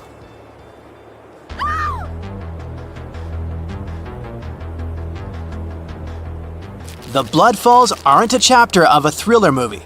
They are merely a series of waterfalls located in one of the driest regions of Antarctica. They emerge from an underground lake filled with a special type of bacteria. These little organisms use sulfates as fuel instead of sugars, which makes them very intriguing for scientists. The water contained in this lake is so full of iron that it basically just rusts when it meets air. So, the reddish color of the waterfall also gives it its trademark name. The megalodon was the largest predator ever known in our planet's history. In terms of its location, the megalodon lived practically in all waters on our globe, except near the poles. The reason why there were no megalodon teeth found in Antarctica is probably because the gigantic creature was adapted to only warm tropical and subtropical waters. If you plan to visit Antarctica by boat someday, just know you might not get there on a non-metallic boat. The hull of your transportation device must be made of either steel or aluminum to withstand the harsh weather conditions here. Antarctica isn't home to a lot of bugs. In fact, there is only one true species of insect that calls this place home. It's a wingless midge called Belgica antarctica. This fly is so tiny that it only reaches 0.08 to 0.23 inches long, but it's still the Antarctic's largest terrestrial animal. A lot of Antarctic fish also come with an antifreeze substance in their blood. They don't necessarily need it for protection against the cold temperature, but mostly against touching ice. These antifreezes are made up of large glycoprotein molecules. They surround any small ice crystals that may form, making sure they don't spread through the animal's tissues. which could cause a lot of damage. They also create a sort of small pillow blocking the sharp ice crystals, so they're less likely to cause any pain. It also doesn't rain a lot here on this icy continent, but one amazing meteorological quirk of Antarctica is that it's full of diamond dust. This dust is basically small ice crystals that pop out of humid air close to the Earth's surface. Think of it like an icy fog. As they flow through the air and get touched by sunlight, they begin to sparkle, making visitors here feel like they're surrounded by diamonds. It's probably the last place you'd want to go into labor, but in 1978, the first person was born here ever. Emil Marco Palma was its name, and ever since, 10 other people have been born here in Antarctica. There's a lake on this icy continent that is so full of salt, it makes it impossible for it to freeze over, even if temperatures can go as low as 5 degrees Fahrenheit. That's because pure water freezes at 32 degrees Fahrenheit. Water that has salt in it, or any other substance for that matter, will freeze, but at a way lower temperature. That lower temperature is adjustable depending on the substance itself and the amount that has been placed into the water. Antarctica was the last official continent to be discovered. It remained completely unseen until the 1820s. But it took another 20 years to confirm it was actually a continent and not just a group of icy islands. Just because it's really cold here doesn't mean you can't go on a date here. One December night, an American scientist that was posted in Antarctica logged into a dating app simply out of curiosity. He was certain no other profiles would show up, but to his surprise, he found someone soon enough. Another researcher who was stationed just 45 minutes away, by helicopter of course. They eventually got together and went on the first date in Antarctica ever recorded. Apart from ice, this continent has something else way more abundantly than any other piece of land on Earth: meteorites. If we look at the research done by scientists, meteorites have equal chances of reaching any place on our planet. However, once they go through our atmosphere, the situation is a bit more complex. That's because different climates on our planet, like the humid ones found near the jungle, have a lot of moisture and oxygen, which will corrode most meteorites. The climate in Antarctica is really dry, so the possibility of meteorites corroding is little to none. More so, it's way easier to spot these rocks on the icy white surface of this area than in any other place on Earth. If you're not scared of the cold, you'll surely freak out when you hear about the winds here. That's because Antarctica is for the most part the windiest place on Earth. Wind speeds have been reported here to reach even 200 miles per hour. The unanswered mysteries surrounding ancient civilizations have been a source of inspiration for many conspiracy theorists. In fact, some of these mysteries are so interesting that many of us either already believe them or would like to. One thing is for sure though, none of those thousands of conspiracy theories have ever been, classified. Or have they? We're all aware that the CIA has done some questionable things throughout history for the sake of national security, but you wouldn't expect a book to be both a national and international threat. The CIA recently declassified parts of a book that talks about lost ancient civilizations and the catastrophic events that made them vanish thousands of years ago. This mysterious book was written in 1963 by a guy named Chan Thomas, and it was going to be published by Emerson House in 1965 until the CIA got involved. For some mysterious reason, they classified the book, and it was never released to the public until recently. But here's where it gets interesting. The book was declassified in 2013 due to the Freedom of Information Act, but it wasn't released to the public until 2016.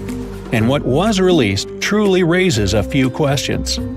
The original version of this document was 284 pages long, but the PDF essay that was released was heavily censored, with just 57 pages, which makes it 1/5 of the whole document.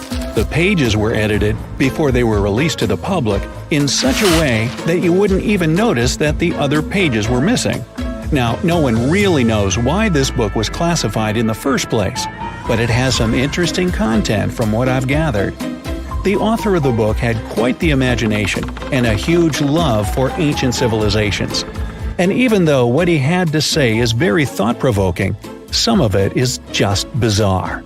He believes that our planet is locked into a never-ending cycle of pole shifts and Earth crust displacements that are responsible for the mass extinctions of many civilizations which existed more than 6,000 years ago, even before the Sumerians. He believed that these events caused more damage to the Earth than meteors, and he bases this theory on a few artifacts that exist around the world, but weren't really noticed until recently. But I'll get into that in a bit. Those mass extinctions that the book talks about include the end of the Ice Age, when huge 2-mile-thick ice sheets disappeared from northern Europe, Northern America, and Canada, and caused 100 species to go extinct. And here's how the author illustrates his hypothesis. He believes that there was a geomagnetic pole shift which caused catastrophic changes to both the atmosphere and the Earth's crust, resulting in the extinction of many civilizations over time. Now, even though the geomagnetic pole shift is a real thing, it doesn't just happen overnight.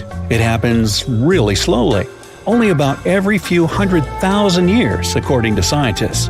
But it's a bit more complicated than it sounds. It is a well-known fact that the North Pole is somewhere above Alaska, and the South Pole is close to the middle of Antarctica. Now, these are the geographic poles, and they'll always be north and south. However, the Earth's magnetic poles flipped a few 100,000 years ago. So, if you had a compass, let's say 700,000 years ago, it would instead point south and show you the Antarctic. But the author of the book has a different theory. He believed that the flip of the north and south magnetic poles doesn't happen every few 100,000 years, but every 12,000 years, and that this flip occurs in just a few hours, causing a catastrophic apocalypse. He thinks this happens as a result of an explosion inside the Earth's core. This explosion causes the magnetic poles to flip, but it also causes the Earth's crust to move. According to the book, due to these catastrophic events, a lot of the Earth's continents that were submerged underwater rose above sea level in just a few hours. Now, here's where it gets interesting. The author also states that the Peruvian Andes were beneath the ocean before the last pole shift. And even though it seems far-fetched, since the Andes are approximately 22,000 feet above sea level, there was evidence to support that claim in the late 80s. Scientists found whale bones and fossils that are said to be millions of years old on top of the Andes and the Himalayan mountains. It's also suggested in the book that the deep freeze the Earth went through during the Younger Dryas event caused the Gulf Stream to be disrupted, and he points to some interesting evidence to support that theory.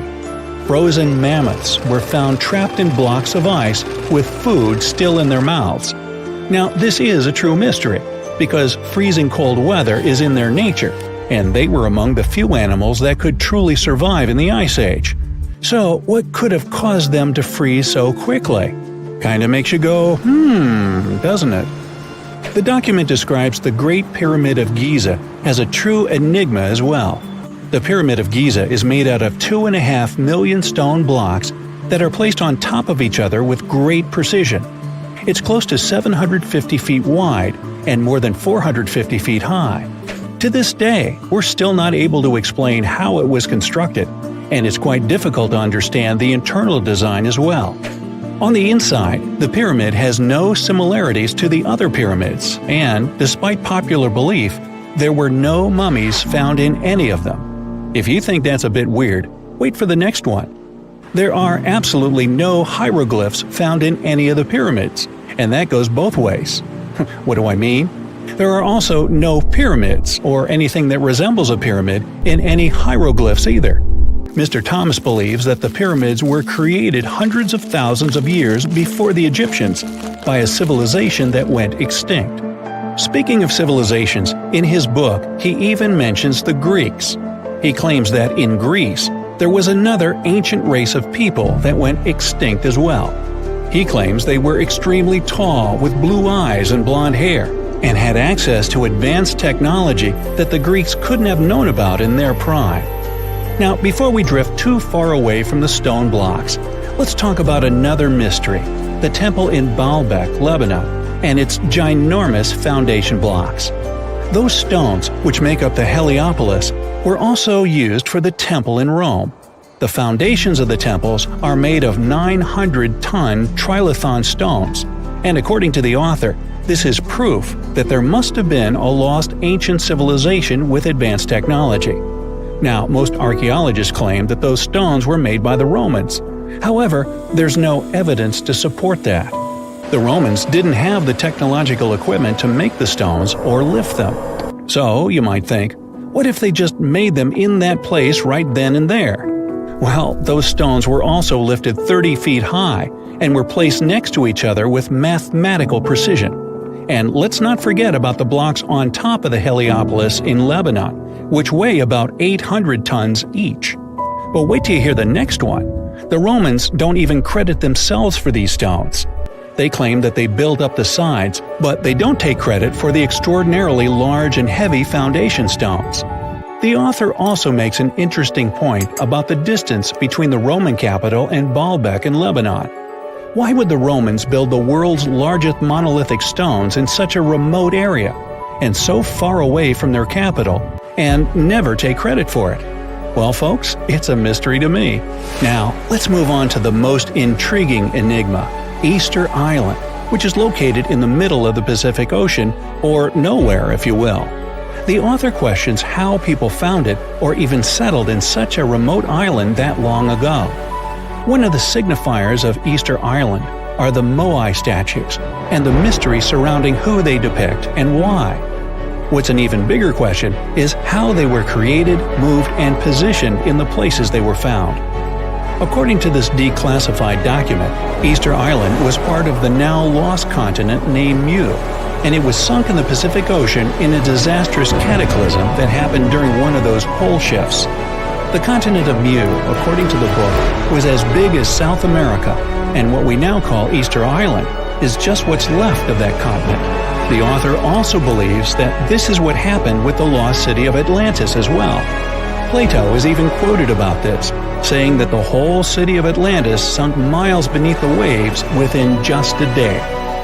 Even though the whole story sounds very intriguing and makes some interesting points, we know that, scientifically speaking, a cataclysmic pole shift causing entire civilizations to go extinct isn't possible.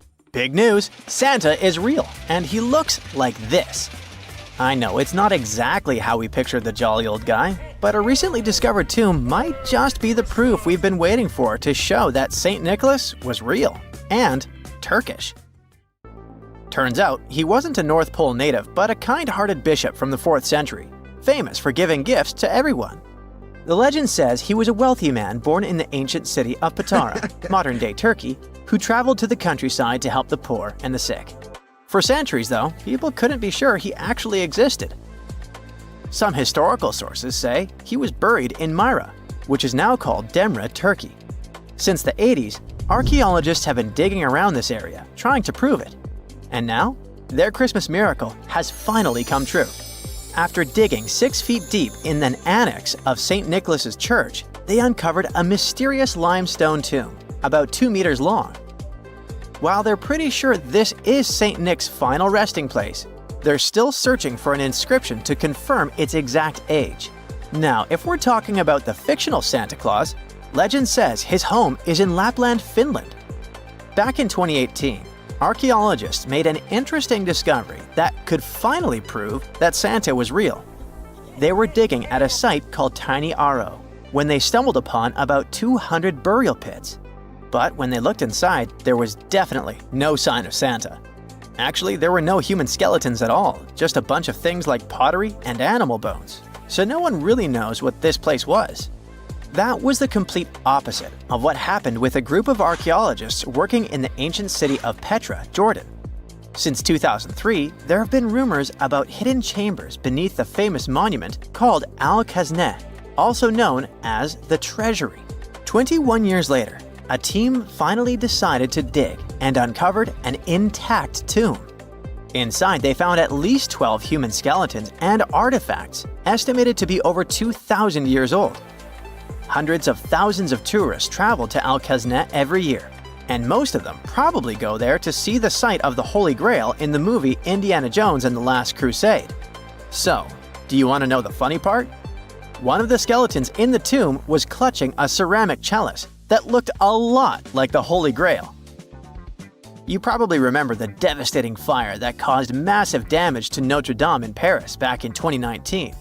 Because of that, the building, originally built between the 12th and 13th centuries, had to be restructured. But archaeologists saw it as a golden opportunity to dig into the site and uncover its hidden secrets. The team was only allowed to dig about 16 inches beneath the floor, but that was enough. As soon as they removed the floor tiles and cleared away a thin layer of dirt, they spotted the top of a lead coffin. Then, they found some limestone sculptures, including life-sized heads and torsos. Altogether, they uncovered over 1,000 fragments of different works of art. Ancient statues have been found in the most random places, including a sewer. In July 2024, Bulgarian archaeologists were checking a Roman sewer in the ancient city of Heraclea Sintica when they found a nearly 7-foot-tall marble statue of Hermes, the Greek messenger deity. This town was completely devastated and abandoned after 2 earthquakes, one in the year 388 and the other in the year 425. But somehow, it didn't destroy this statue. In fact, its head was found in surprisingly good condition.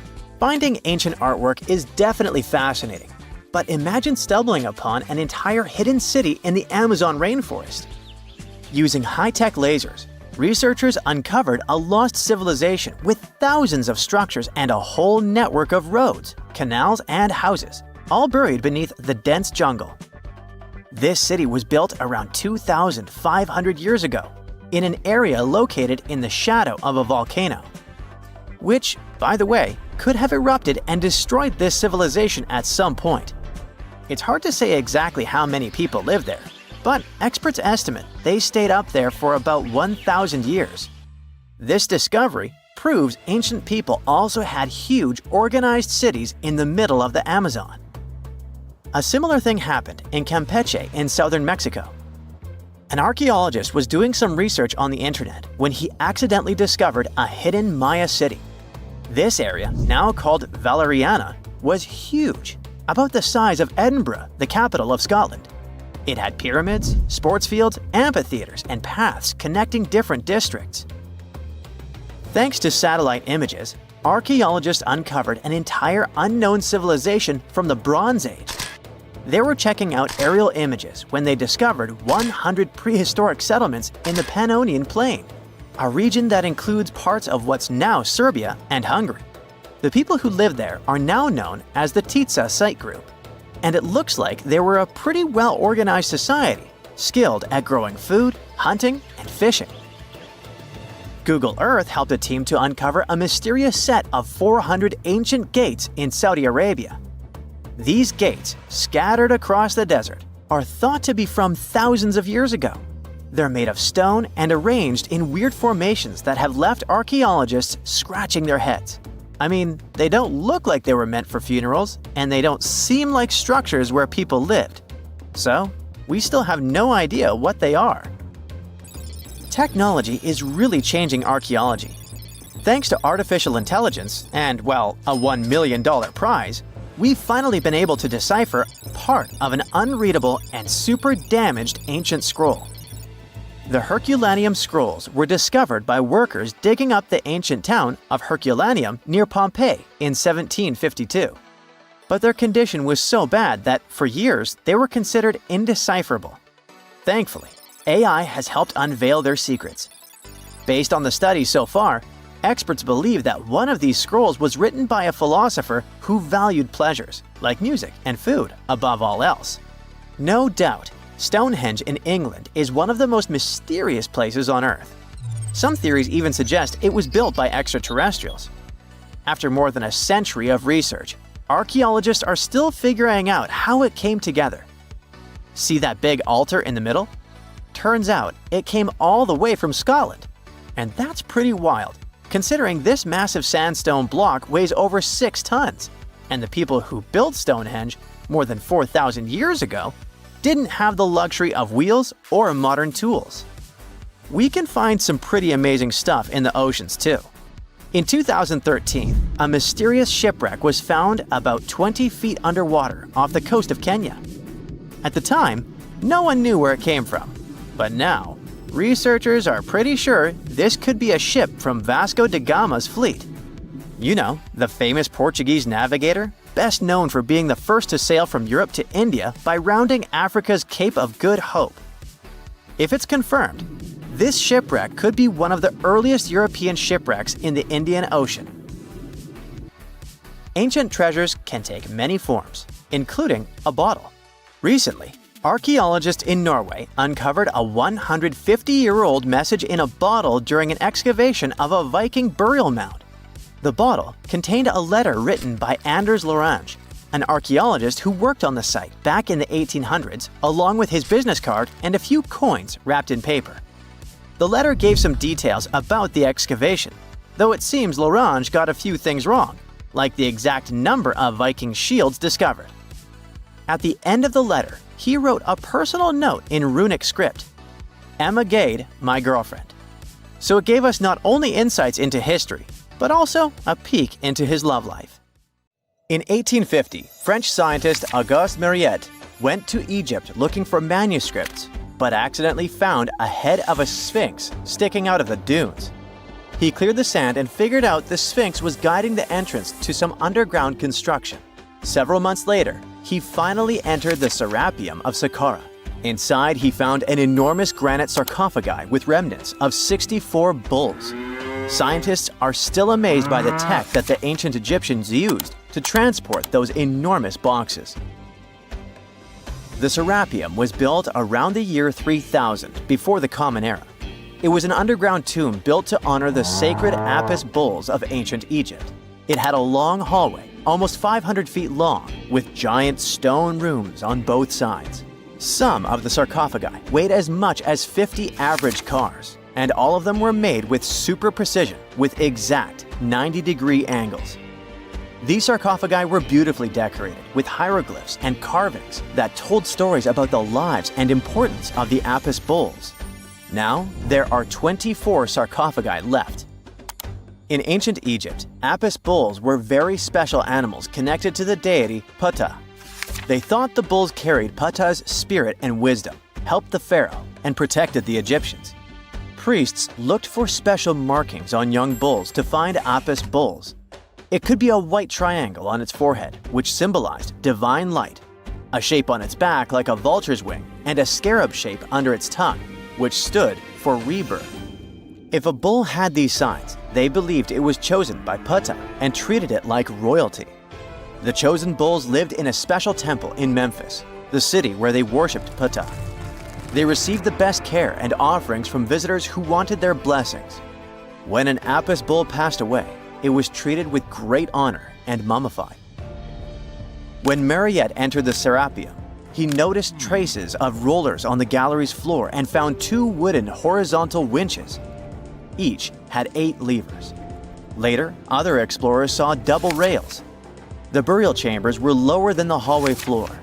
To get the boxes into place, workers filled the chambers with sand so the sarcophagi could be rolled in straight. Then they slowly removed the sand to gently lower the boxes into perfectly cut spaces in the bedrock. A carved stone sign found in the Serapeum said it took 28 days to move just one sarcophagus, and its lid into its spot during the time of Ptolemy II. The extreme precision of the sarcophagi with 90-degree angles also has an explanation. Ancient Egyptians wrote texts, or rather, papyrus, on geometry a long time ago. It shows that they knew the approximate number pi and could calculate the volume of a pyramid with its top cut off. If they could figure out complicated math like that back then, it makes sense that they could also carve perfectly flat surfaces 500 years later. All this sounds pretty legit, but some people think certain things don't add up here. The size of boxes is way larger than the size of bulls, yet they buried pharaohs in tiny coffins that barely fit their bodies. The sarcophagi are made out of granite with crazy precision. and they could have just used limestone, which would have made things way easier. The transportation of the boxes seems pretty simple, but only in theory. If one person could pull about 440 pounds, then at least 250 people would be needed to pull just one box. The tunnels in the Serapeum are really narrow, only about 2 feet wider than the boxes themselves. There's no way hundreds of people could have squeezed into those tight spaces to pull the boxes. And even if they did, how would they turn the box in the cramped corridor, lower it into its niche, and place it perfectly in the middle? Somehow, they did this 24 times, and every box is centered perfectly. Plus, the chambers were dusty, and there were no signs of soot from lamps. This means they must have worked in almost complete darkness. The real use of the boxes could also be different. A long time ago, even before the Egyptian pharaohs ruled, the local people already knew how to use fermentation. It happens when tiny organisms called yeast eat certain ingredients like starch and turn them into gas and ethanol. So someone in ancient Egypt probably put food like barley, bread, and even meat inside a giant stone box, then closed it tight with a heavy lid. These stone boxes, carved from granite, were so precisely made that they were almost completely sealed, so nothing could escape from it. As the yeast inside the box started working, it created more and more CO2 gas. It built up pressure inside the box. The granite boxes were incredibly strong. They could handle more pressure than a car tire can hold. When granite was squeezed under such pressure, its crystals produced a tiny electric charge. This effect was possible because granite contains quartz, a material that reacts to pressure this way. The process also needed meat or animal parts, possibly to help the yeast grow better. Meat contains something called oleic acid, which yeast needs to keep growing and to survive the bad effects of the ethanol it produces. As the pressure inside the box kept growing, the combination of gases and electricity made these boxes not just ancient fridges, but powerful energy systems. Over time, the pressure inside got so strong that it could push the lid open and the gas would escape with a pop. But when people rediscovered the Serapeum in 1850, they found old drawings that showed piles of stones stacked on top of some of the box lids. So, someone long ago probably tried to make the lids even heavier by adding extra weight to make it harder for the gas pressure to push them open. This extra weight also meant the quartz crystals in the granite could keep creating more electricity under all that pressure. If someone opened one of these stone boxes thousands of years later, they would only find bones from bulls that were placed in the box.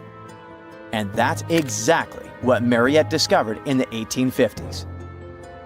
They opened the Serapeum for visitors soon after the first excavations in the second half of the 19th century. Prince of Wales even had a luncheon with his guests in one of the sarcophagi. Sands and earthquakes made the site inaccessible for a while, but now you can visit it again and try to solve the mystery yourself. With new tech, we could have answers to many other historical mysteries soon. A team of scientists at Chicago's Field Museum of Natural History recently used a special CT scanner to learn more about ancient Egyptian mummies without unwrapping them. They gently rolled 26 mummies on custom carts out to the parking lot, where the scanner was waiting. It took thousands of detailed X-ray pictures of each mummy and their coffins. When all the pictures were put together, they created 3D images that showed what was inside, the skeletons, and some artifacts. The scientists hope these images will help them understand ancient Egyptian burial practices from over 3,000 years ago. Even though the scanning process only took 4 days, it might take 3 years to study all the data. But scientists were able to learn some personal details about the mummies. One of the most popular mummified individuals at the museum, Lady Chineta, was a woman who lived in ancient Egypt about 3,000 years ago. It looks like she passed away in her late 30s or early 40s. To make sure her body looked complete for the afterlife, embalmers put stuffing in her neck to keep it from collapsing. They also placed artificial eyes in her sockets, so she would have eyes in the next world. She was wrapped in fancy linen and placed in a beautifully decorated coffin. The scans revealed that it had been carefully crafted with a slit at the back, which embalmers used to fit the body. There were also some artistic details on the surface, like markings for her knees. It looks like her burial was on the scale of a high-end luxury car.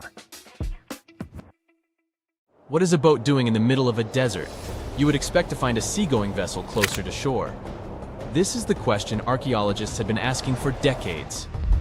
In 1988, there was a storm near one of the most important archaeological sites in ancient Egypt. A wooden structure emerged from the sand. It was hollowed out by termites. Scientists were determined to solve its mystery. In 2000, they began excavating the site near Abydos, Abydos. An American team of experts soon discovered a boat that was 70 feet long, and it wasn't alone. In total, there were 14 boats neatly resting next to each other. It was impossible to completely dig out the boats because of their poor condition. Luckily, the wood was preserved enough to get a sample. Analyses revealed that the boats were around 5,000 years old, the oldest fleet in human history to this date. The time of their construction predates the pyramids at Giza by half a millennium. Each ship of the fleet rested in a vault that matched its dimensions. The room was roughly a third of the size of a tennis court. It had mud brick walls that featured more than 120 drawings of boats. Ancient Egyptians incised them on whitewashed walls that were excellently preserved. Scientists have known about these mysterious chambers for well over a century. 1901, 1902. A British archaeologist, Arthur Weigel, stumbled upon a strange structure west of the River Nile. His team caught a glimpse of the interior walls. Sadly, a section of the roof collapsed, so they had to call off further exploration. Researchers abandoned the site, but its location remained on the maps. The boat's position first led scientists to think that they rested on a bank of the mighty Nile. But there was a problem with this theory. Today, the river flows almost 7 miles west of Abydos. Further studies of the surrounding terrain showed the Nile didn't change its course throughout history. Also, if the boats floated near a dock, they would be in unstable positions. The 14 vessels at Abydos were perfectly parallel to each other. There was only one conclusion possible. Someone had deliberately placed them like that. They must have gone through a lot of effort. Each boat had enough room for up to 30 rowers. These vessels could really float. They weren't models, but scholars still don't know if they actually sailed any body of water in ancient Egypt. This doesn't diminish the importance of the find. Previously, archaeologists found only small-scale models. In King Tut's tomb alone, there were 35 boat models. For a long time, these figurines were the only clues as to how ancient Egyptian vessels looked like. The boat's design confirms that they were the real deal. They are the earliest surviving examples of something called built boats. Ancient people constructed primitive vessels by hollowing out large tree trunks. The alternative was reed that was tied together to form a raft. The boats at Abydos had planks tied together. This was a major breakthrough in shipbuilding. During their lifetime, the boats must have seemed impressive. Timber was a valuable commodity at the time. There was no wood in the desert. Cedar had to be imported from Lebanon. The only person who could afford such luxury was the pharaoh. Studying the area around the ancient fleet provided more answers. Scientists discovered a mud brick structure where Egyptians worshipped the pharaoh.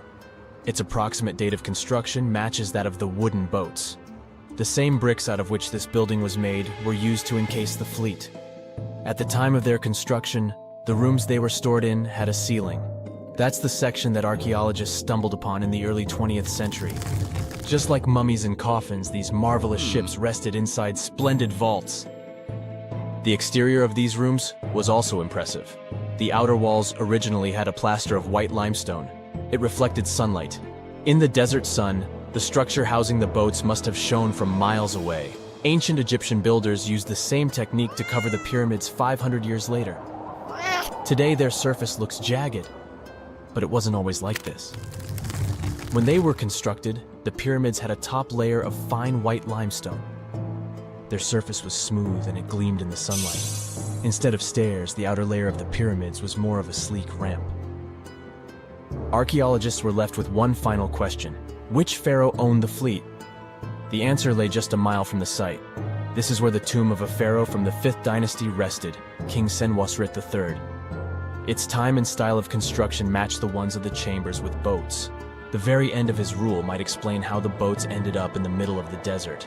The pharaoh probably passed away in northern Egypt, Then his body was transported down the Nile to Abydos in a marvelous procession of decorated boats. The vessels were later lowered to chambers near the final resting place of their owner.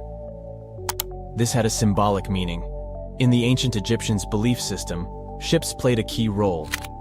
Their supreme deity was Ra. He traveled through the sky during the day in the form of the sun. At nighttime, he sailed through the netherworld in a solar boat. The pharaoh identified himself with Ra. That's why he needed boats in the afterlife. That was the only way to regenerate himself. Just as the sun rises every day above the horizon. This belief existed for thousands of years. The more famous Pharaoh Khufu also had a ship. Scientists found it in 1954 next to his pyramid at Giza. It is some 4 centuries younger than the fleet at Abydos. But Khufu's ship was almost 2 times longer. The Great Pyramid of Giza and King Tut's tomb are some of the most famous archaeological finds in Egypt. But there are many more secrets hiding beneath the endless sands of the Sahara Desert. Recently, 2020, archaeologists found a lost city there. They have labeled it as the most important discovery since King Tut's tomb, 1922. The city of Aten is some 3,000 years old. Historians hope it will give them a unique insight into the everyday life of ancient Egyptians. The famous archaeologist and Egyptologist Zahi Hawass proclaimed the site a lost golden city. Aten sits some 300 miles south of Egypt's capital, Cairo. It is close to the famous Valley of the Kings. Archaeologists first found sections of mud brick walls that spread out in all directions. They discovered complete rooms with tools of everyday life inside. The research team unearthed a bakery, a residential neighborhood, and an administrative district. They all date back to the time when the Egyptian civilization was the wealthiest in its long history. They were also the first to make objects from iron. In 1911, scientists found a set of iron beads near a village in Lower Egypt, El Girza. These are the earliest known iron artifacts. The discovery is literally out of this world. Ancient people made them by beating into shape a piece of a meteorite. The 9 beads were once part of an ornate necklace. They are now blackened and corroded, which is perfectly normal for a piece of jewelry that is over 5,000 years old. They consist of an iron-nickel alloy. Researchers were impressed by the skill of ancient jewelers who processed the beads. Their craftsmanship is more impressive when you think that they didn't know the stellar origins of the material. The Great Pyramid of Giza also has a remarkable feature. An international research group investigated the electromagnetic response of the structure to radio waves. They found that the pyramid has the ability to concentrate electromagnetic energy inside it. This occurred inside its chambers as well as under the pyramid's base. It contains an underground, unfinished chamber. It seems that the electromagnetic response is connected with the properties of limestone, the Great Pyramid's main building material. The research results might have a practical application. The way solar cells and nanosensors function could be improved by this remarkable find. The South Pole is more than penguins and endless snow. There's a hidden ghost world within it. Look, it's right here on the globe. Don't confuse Antarctica with the Arctic, which is at the top of our maps. Much smaller in size, and, let's face it, way less mysterious. The ice sheet covering Antarctica is about 1 to 3 miles thick, which is up to 16 Eiffel Towers stacked on each other. This massive blanket hides the true features and contours of Antarctica's land. We still don't know much about this mysterious continent, and it is ice and snow that are to blame. We still don't even know the true shape and size of this continent. Mapping Antarctica without some huge shovels is an incredibly hard task. But satellites learn to penetrate the ice with their cameras. And now we know there's actually an enormous, dramatic ancient landscape beneath the snow. The ghost of the past. About 90 million years ago, Antarctica was a much warmer place. It was actually a lush rainforest with tons of plants and probably teeming with life.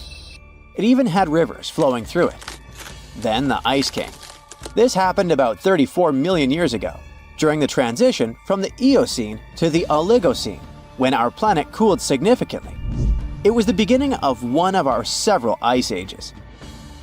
The land remained, but now was hidden under ice and snow that got thicker and thicker. To a regular eye, Antarctica turned into a white desert, vast, flat, and featureless. Time went on.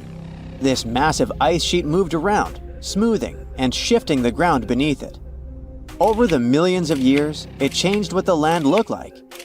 Now, if we looked under the ice, it wouldn't hold any signs of the original South Pole, except for one place. In areas where the ice is especially thick and doesn't move much, like in East Antarctica, it has actually worked the other way around. It became like a super thick blanket that protects the land. Normally, things like wind or rain slowly wear away the ground over time, changing its shape. But since we have this protective ice blanket, it prevents these natural processes from reaching the stuff underneath. So, the ground stayed almost the same for millions of years, like it's been frozen in time. This special area near the Aurora and Schmidt subglacial basins has become the ghost of Antarctica's landscape. This place was barely touched even since it was first covered in snow 34 million years ago. This is a historical footprint, a place that can tell us what Antarctica's ground looked like before it became a freezing nightmare. As scientists peered under East Antarctica, they saw an amazing ghost. The traces of the rivers that were flowing there millions of years ago, various valleys, and some weird little islands, as well as 3 big chunks of land shaped like the letter U. Hey, what's that all about? You see, the continents on our planet are moving constantly, sliding along the red-hot lava mantle like cereal on milk. Over history, they came together and broke apart several times. Hundreds of millions of years ago, several continents were a part of one enormous Gondwana. Antarctica was one of them. It used to be one huge landmass. But when Gondwana broke apart, the poor continent got stretched by tectonic forces. Parts of land were pulled away from each other. Whoosh! And they got torn apart. And that's how we got these big chunks or blocks of land under thick layers of ice. In any case, scientists now want to explore this ghost a bit more. But to study it deeply, they need to actually drill down through the ice, like using a straw to get to the bottom of a thick shake. This will help them pick up some rocks and dirt from way below to learn more about the Earth's history and climate. Antarctica is the 5th largest continent in the world, approximately bigger than the entirety of Europe or Australia, competing with the entire South America in size. Aside from East Antarctica, we discussed there are several more regions: Antarctica Peninsula, South Pole, West Antarctica, and the Ross Sea. The continent is basically a frozen sandbox, and all its hidden, mysterious landscape is actually less explored than Mars's terrain. We only know for sure that without ice, it wouldn't just be flat and empty, but an entire world full of big mountains, huge canyons, and even fiery volcanoes. Some of these volcanoes are so huge that they peak above the layers of snow. In West Antarctica alone, there are at least 138 volcanoes, though only about 8 or 9 are active today. One of the craziest ones is Mount Erebus, the southernmost volcano and the tallest one on the continent, about 12,500 feet high. And deep beneath the ice sheet, this guy hosts incredible, beautiful subvolcanic caves. The temperatures there are warm enough for t-shirts. The Antarctic Peninsula, or Lesser Antarctica, looks like a bunch of mountainous islands deeply underground. It has newer volcanic rocks that are part of the Pacific Ring of Fire, which is like a giant circle of volcanoes and earthquake zones around the Pacific Ocean. The Greater Antarctica is a huge part, almost as big as Australia. It consists of East Antarctica and the South Pole. Beneath the ice, it's a place of rocks that have been around for a very, very long time, including the special zone we mentioned. You probably know that Antarctica is nearly devoid of humans. No wonder, with a mean temperature of about -46 degrees Fahrenheit. But even though this place is horrifyingly cold and deserted, life still clings on. You guessed it, in the underworld. In 2017, scientists found DNA traces of algae, moss, and even possibly unknown small animals in the deep caves. That means that even in such crazy conditions, there are still unique ecosystems thriving in little isolated warm pockets beneath the snow. There was another incredible find beneath Antarctica's Ross Ice Shelf, a lively ecosystem vibing within an underground river. Scientists have long suspected that Antarctica's underworld should have some freshwater lakes and rivers. One day, a satellite spotted a groove there.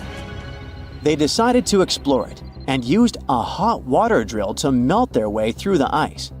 As they reached the underworld, they dropped a camera into one of those hidden fresh rivers. And at first, they thought they'd find just some rocks or something.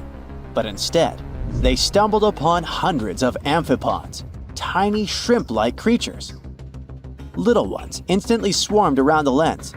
Shrimps blocked the camera and scientists couldn't check out what they wanted to. Pretty funny. But at least that means that there really is an important ecosystem deep within Antarctica. Now, they're gonna explore it. And all this is just the beginning of the mysterious underworld. Antarctica's snow also hides the deepest canyon on Earth under the Denman Glacier. Well, Mariana Trench is still the deepest point on Earth, but it's a part of the oceanic crust, geologically speaking. Also, in 1958, explorers found a huge mountain range under the ice, as big and tall as the famous Alps Mountains. The range stretched for about 745 miles with peaks as high as 1.7 miles.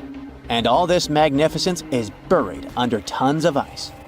Who knows what else we might find there?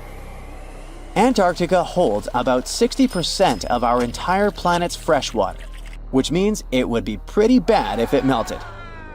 For example, there's this Doomsday Glacier, officially known as Thwaites Glacier.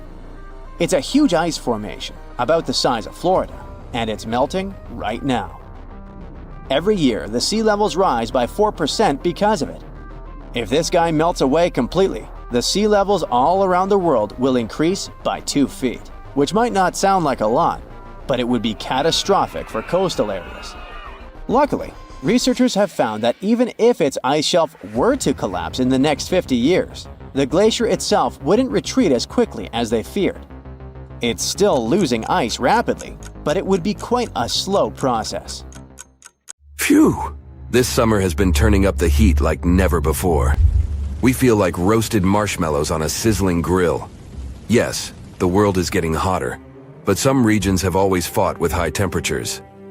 It turns out people had some inventions to keep themselves cool in ancient times too. Some of them are still functioning, even 3,000 years later. Let's take a look at how people saved themselves from heat throughout history. So, put an ice cube into your cold drink and get ready to hear how people survived the heat.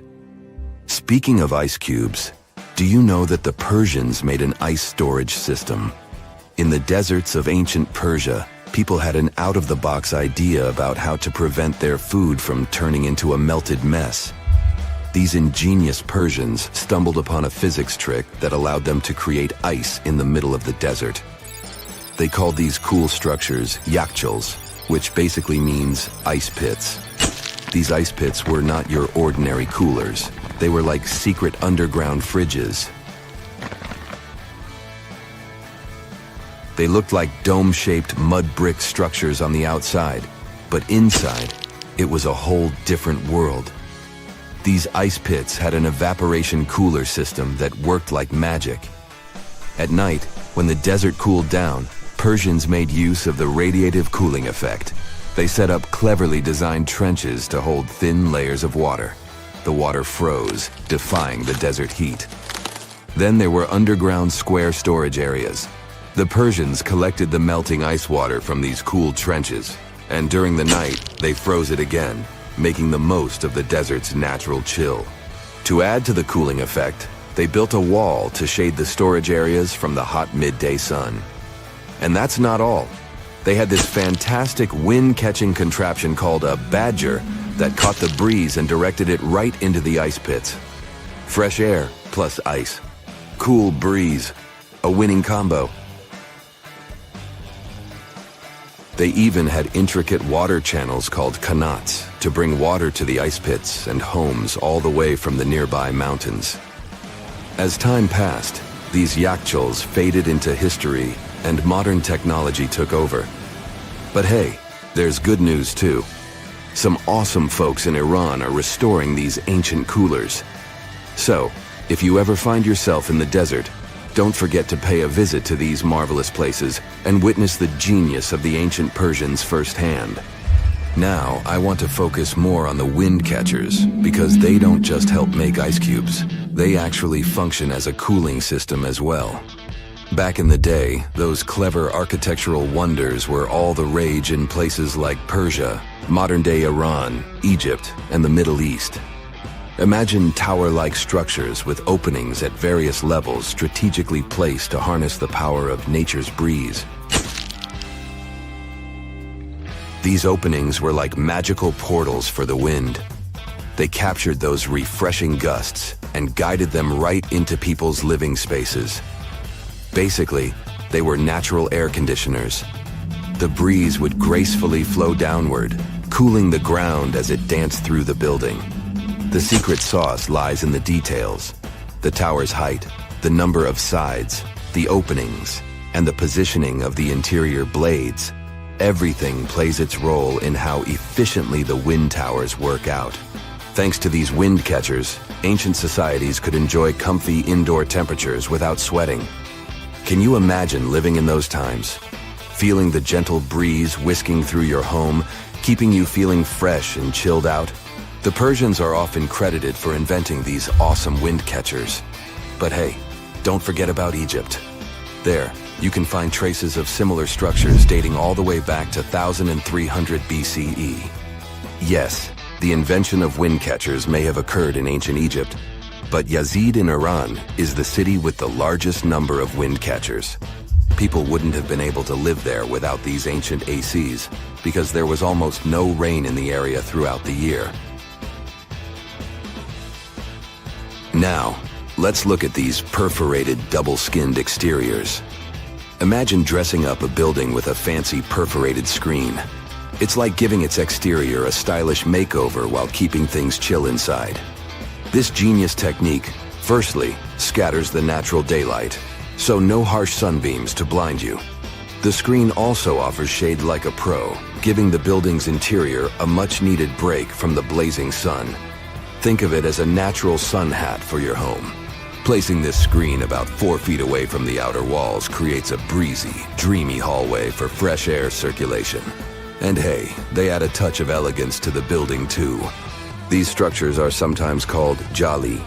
Jaipur, India, for example, has an average daytime temperature of about 100 degrees Fahrenheit. So these structures are lifesavers. Jalis come in various forms, crafted from cement, earth, and wood. It's a cultural symbol deeply embedded in Indian architecture. You can find its captivating presence in iconic historical buildings like the majestic Taj Mahal and the Grand Red Fort in Delhi. But hey, it's not just a thing of the past. It's still rocking modern architecture scenes, and its charm has sparked creativity in artists and designers worldwide. It adorns the building's exterior, its cross-section showing a larger opening on the outside and a smaller one on the inside. This is where the Venturi effect steps in to show off its physics prowess. As the air flows through the narrowing passage, it picks up speed, creating a difference in pressure between the inside and outside of the building. Air blowing at a higher speed gets compressed, and when released, it cools down. Mashrabia is a wooden lattice or screen used in the Middle East and North Africa. These decorative wonders are like window blinds, but they do more than just look pretty. They're smart too. They give privacy, shading you from the sun, and let fresh air and light in. Some people also add clay pots filled with water, sand, or damp straw to their designs. As hot air breezes through the holes, it also passes through the pot's porous surface. The moisture inside evaporates, cooling the air. This is a perfect low-cost technique for hot and dry climates. It's eco-friendly, and there's no need for electricity. Now, let's fast forward to today. Designers are getting creative, mixing traditional wisdom with modern tech. At the Al Bahar Towers in Abu Dhabi, they've got it too. Picture over 2,000 hexagonal panels that dance with the sun's movement, providing shade to the building's interior. Water evaporation was another secret weapon for ancient people. Simple, yet super effective. Plus, ancient Egyptians hung wet mats and curtains in doorways. When the air passed through them, it cooled down, providing a relief from the scorching sun. Ancient architects were the masters of maximizing airflow. They knew how to cross-ventilate and let hot air escape while inviting cooler air to the party. Speaking of ancient Rome, bathhouses were the place to be back then. It was like a community hub. People gathered to chat about politics, play sports, and, of course, take a relaxing dip. The Frigidarium was the cool spot in Roman baths. After a steamy soak in the Caldarium, Romans dashed to this giant pool to chill out. Then in some places, like Cappadocia in Turkey, people went underground to hide from the heat. They carved cozy dwellings in volcanic rock, harnessing the Earth's natural cooling powers. So the lesson here is simple. Architects and designers can create wonders by combining local traditions with smart tech. California's Death Valley boasts the highest officially registered temperature to date, with 134 degrees Fahrenheit in 1913. Meanwhile, Africa's sweltering record stands at 131 degrees Fahrenheit in Kebili, Tunisia, as noted in 1931. In Europe, the highest temperature ever documented reached almost 120 degrees Fahrenheit in Sicily in August 2021. Then, in 2022, the UK had the hottest summer of all time. Imagine you were chosen to answer one of history's most important questions. What was the first civilization on Earth? The job description is simple, yet the task is extremely challenging. You need to unearth the proof of the world's first official civilization. Was it the Sumerians in Old Mesopotamia? Or was it the ancient Egyptians spread out along the Nile River? Not to make you nervous or anything, but history is quite literally in your hands. Good luck! Since you can't turn back the clock and visit Old Mesopotamia to get the answers to your questions, you'll need to research museum databases in order to get some clues. First things first, we need a definition of what is considered a civilization. It's not just thousands of people grouped together and living harmoniously. There are some key elements that together make a group of people a civilization. Like, for example, the domain of urbanism, aka city building, irrigation systems, and writing. You decide to begin your search by diving deep into the history of the Sumerians, which today hold the position of the world's first civilization. Now, imagine being the first of your kind.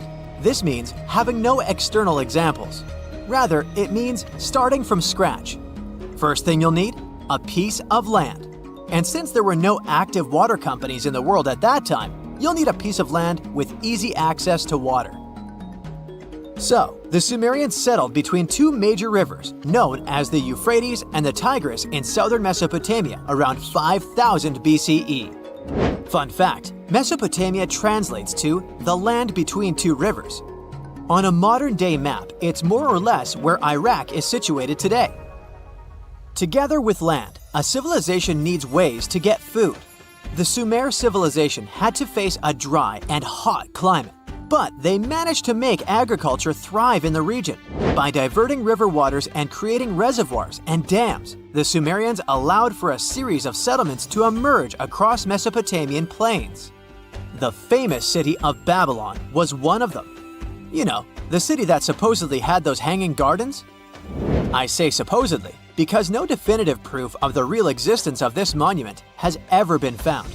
However, it was considered one of the 7 wonders of the ancient world, and cited as a remarkable feat of engineering in an ancient book published around 290 BCE.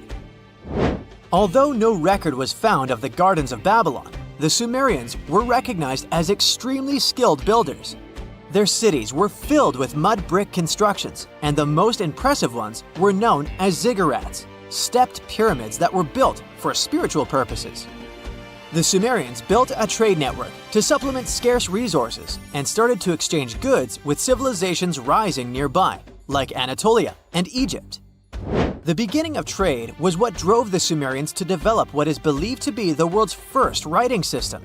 It began as a simple system, likely dating back to 3400 BCE. In this system, each syllable was represented with a drawing. Later, it gradually evolved into a fully formed cursive writing system. Don't believe me? Take a look at this piece from the Babylonian times. This huge basalt plaque is called the Hammurabi Code. It's known to be humanity's first collection of written laws. As far as the story goes, it was carved in volcanic stone around year 1760 BCE. Look at the precision of these carvings. It's quite astonishing. But the content is also surprising, since these 282 rules vary from commercial regulations to strict laws of justice. The thing is, historians don't have a consensus on whether the Sumerians were really the first ones to invent writing. Some think it might have been old Egyptians. Let's pause here. Ancient Egyptian settlements are believed to have started around the year 5500 BCE, which is earlier than the Sumer civilization. But remember I said a civilization needed a few things before it was considered as such. Ancient Egypt consisted of several smaller city-states, such as Memphis, Abydos, and Thebes, spreading out along the Nile River. It wasn't until 3000 BCE that Egypt was unified under one kingdom and lasted as an empire until nearly 1000 BCE. Although there is no consensus on this, some Egypt experts believed that it could have been Sumerian immigrants that founded early Egyptian settlements.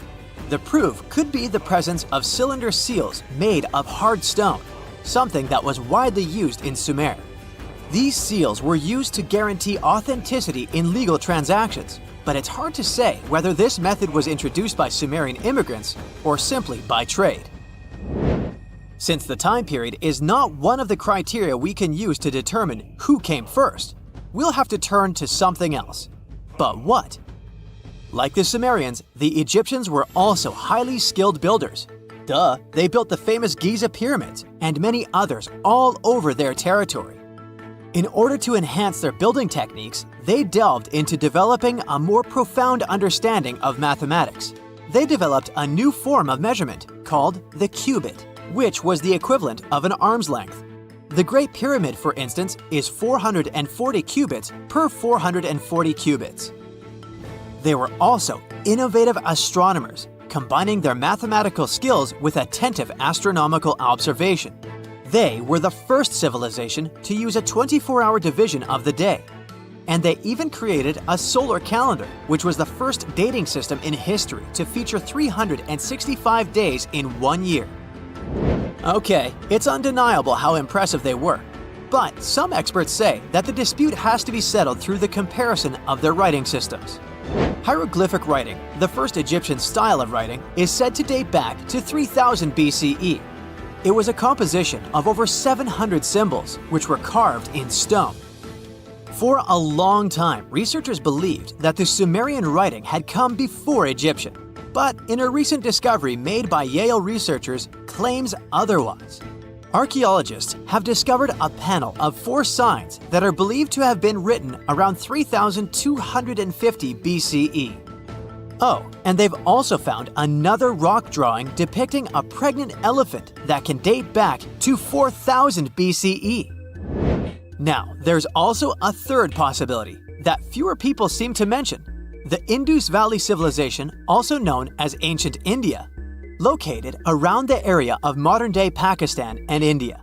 The Indus Valley Civilization is also a contender for the oldest civilization due to the uncertain historical origins of the Hindu collection of texts known as the Upanishads. The Indus Valley Civilization flourished around 3000 BCE, but records show that people in the Indus Valley were trading with Mesopotamians as early as 3500 BCE. Now, wait a minute. How is it possible? No, they weren't time travelers. This isn't a sci-fi movie. There already were agricultural settlements in the area that were slowly growing into bigger cities, such as Harappa and Mohenjo-Daro. Ancient Indian cities were sophisticated, filled with baked bricked homes built in a grid system. These ancient cities even had draining and sewage systems that connected most homes and used gravity to carry waste outside of the city. They were pretty advanced. They were also an extremely religious civilization, and Hindu beliefs were at the center of their practices. Despite that, their cities weren't filled with spiritual buildings. Actually, Mohenjo-Daro's most important building was a public bath. Interesting, huh? Now, why can't we know if they were the oldest civilization on Earth? Even if some historians suspect that the origins of the Indus Valley people can be traced back to 5000 BCE, there is no concrete evidence of this, only speculation. The best proof we have is the Upanishads. The Upanishads are texts filled with philosophy, mantras, and ceremonies. The thing is, part of Hindu practices included memorizing and passing down the wisdom of the Upanishads in oral form. So, it took a while before it appeared as a written script. Well, I'd say historians aren't really sure what was the world's first civilization. We can only guess at this point, but who knows what new discoveries might reveal. Egyptian archaeologists made an extraordinary discovery near Cairo just recently. Drumroll, please. The most ancient and most complete mummy yet discovered in the country.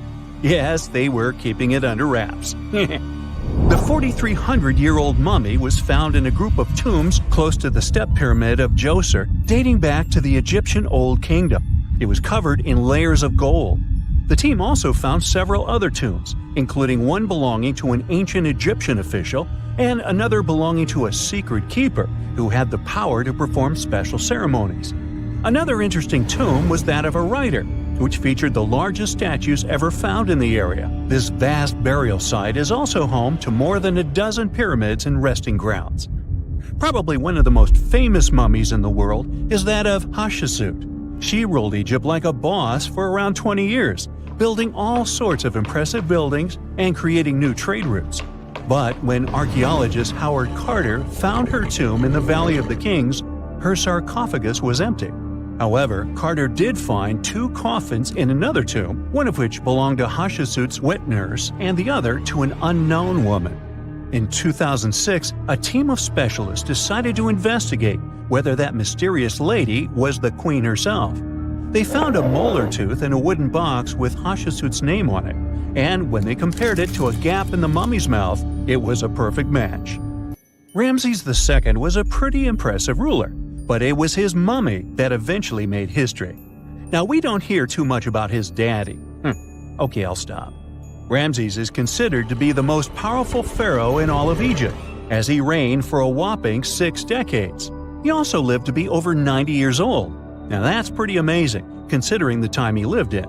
Ramses II supposedly had over 100 offspring too. Talk about a big family.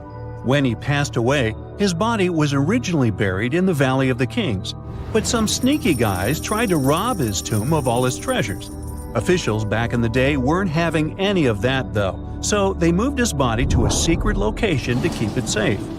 Fast forward to the 1800s, and Ramses II's mummy was discovered along with a bunch of other rulers and important officials. But it wasn't in the best condition, so archaeologists flew it to Paris to get it, pampered. Problem was, he couldn't just be transported into another country. The only solution available was to give Ramses II his own passport. His occupation was listed as king, and the document even featured his photo. Most mummies aren't necessarily known for having the most hydrated skin. But that of an ancient woman, also known as Lady Di, proves otherwise. No, not that Lady Di. This wealthy lady from ancient times was discovered in an ornate tomb in 1971, and she looked fabulous, if we can say so about a mummy. Thanks to the special conditions in her tomb, like the moisture in the environment and the lack of oxygen, her body was almost perfectly preserved. Her skin was soft, her hair was on point, and she was still flexible. The museum that now proudly displays her mummy also shows a ton of fancy items that were buried with her, like dinnerware and musical instruments. Archaeologists investigated the mummy further and discovered that she passed away from a heart attack at around 50 years old. Even though it hasn't been around for over 2,000 years, Lady Di is still making history. The mummy of Otzi the Iceman was discovered in the Alps in 1991. Austrian authorities initially thought he was a modern mountaineer because he was so well preserved. Turns out, he was actually from the Copper Age. He was found in a mountain pass over 10,000 feet above sea level. Through studying his mummy, we've learned so much about life in Copper Age Europe. For example, we know that he was a native of Central Europe and enjoyed eating meat. He also suffered from arthritis, narrowing arteries, and intestinal problems. But he likely used acupuncture and medicinal herbs to treat these conditions. And apparently, he was pretty handy with tools. He sharpened them just days before his untimely demise. Who knows if he was expecting trouble or just getting ready for some routine work. Now, King Tut and his story is most likely the one that made all mummies famous. This pharaoh passed away at the young age of 19, more than 3,000 years ago. But his mummy is still one of the most well-known in the world. When his tomb was opened in 1922, people went wild because it was still intact, unlike many other royal tombs. It had some seriously blinged-out coffins, including one made of solid gold. Not only did Tut's tomb give us a glimpse into ancient Egyptian history, but his mummy also taught us a lot about the time he lived in. DNA analysis helped identify his parents and revealed that the pharaoh had a rare bone disorder that might have made walking a bit tough. Now, Ginger is most likely one of the coolest mummies you'll ever hear about. He's like a time traveler from 5,000 years ago who's still looking fly with his golden hair and perfectly preserved nails. Ginger was discovered in Egypt and is believed to be the earliest known mummified body. Before people even knew about mummification, they used to place bodies in shallow graves in the hot, dry sand. And since the sand absorbed all the water, bacteria couldn't reproduce and the body was preserved naturally.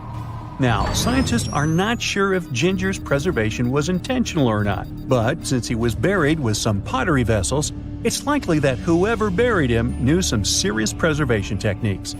If you want to meet Ginger in person, he's currently chilling at the British Museum. One Dutch art collector bought a statue from Asia and ended up finding a weird discovery. The statue contained a mummy hidden inside. Unfortunately, the body was too fragile to move, so they had to leave it there. The coolest part is that this mummy is over 1,000 years old and was on display for 200 years before being encased in the statue.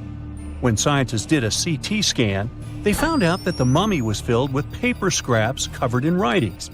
Experts think he might have done this thing called self-mummification, which is a pretty intense process involving a special diet and tea that makes your body less prone to bacteria.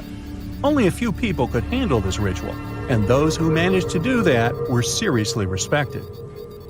No other Egyptian queen has baffled scientists and historians like the stunning Nefertiti.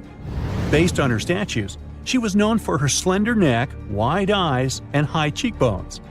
Her name translates to "the beautiful woman has come." Talk about living up to your name, huh? Even though she wasn't a pharaoh herself, Nefertiti still managed to leave a lasting impression.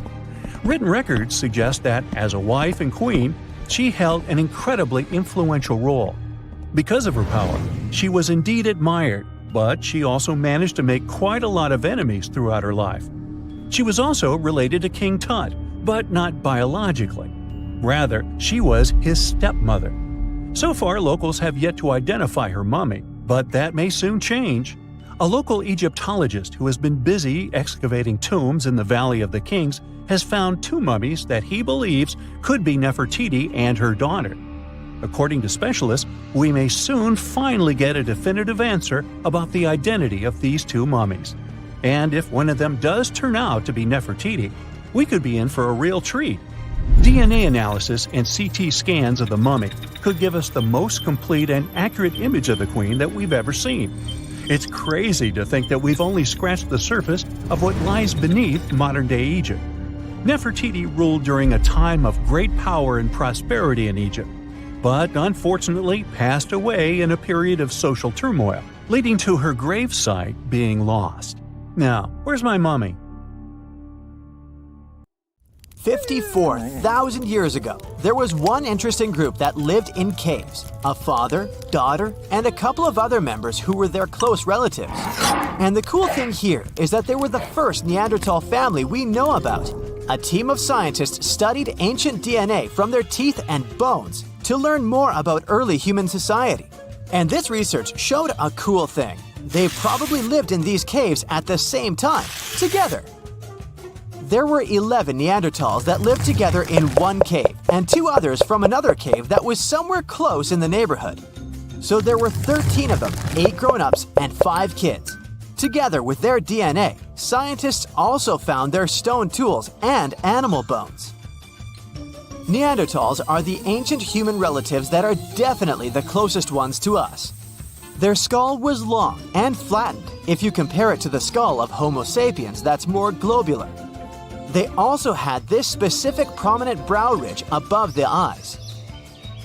You can easily recognize them by their face too, with the central part of the face protruding forward. Plus, they had a large, broad nose. Some believe their nose was a way of adapting to living in cold, dry environments. When the inside of the nose is bigger, it moistens and warms the air you breathe better. Unlike us, they didn't have much of a chin.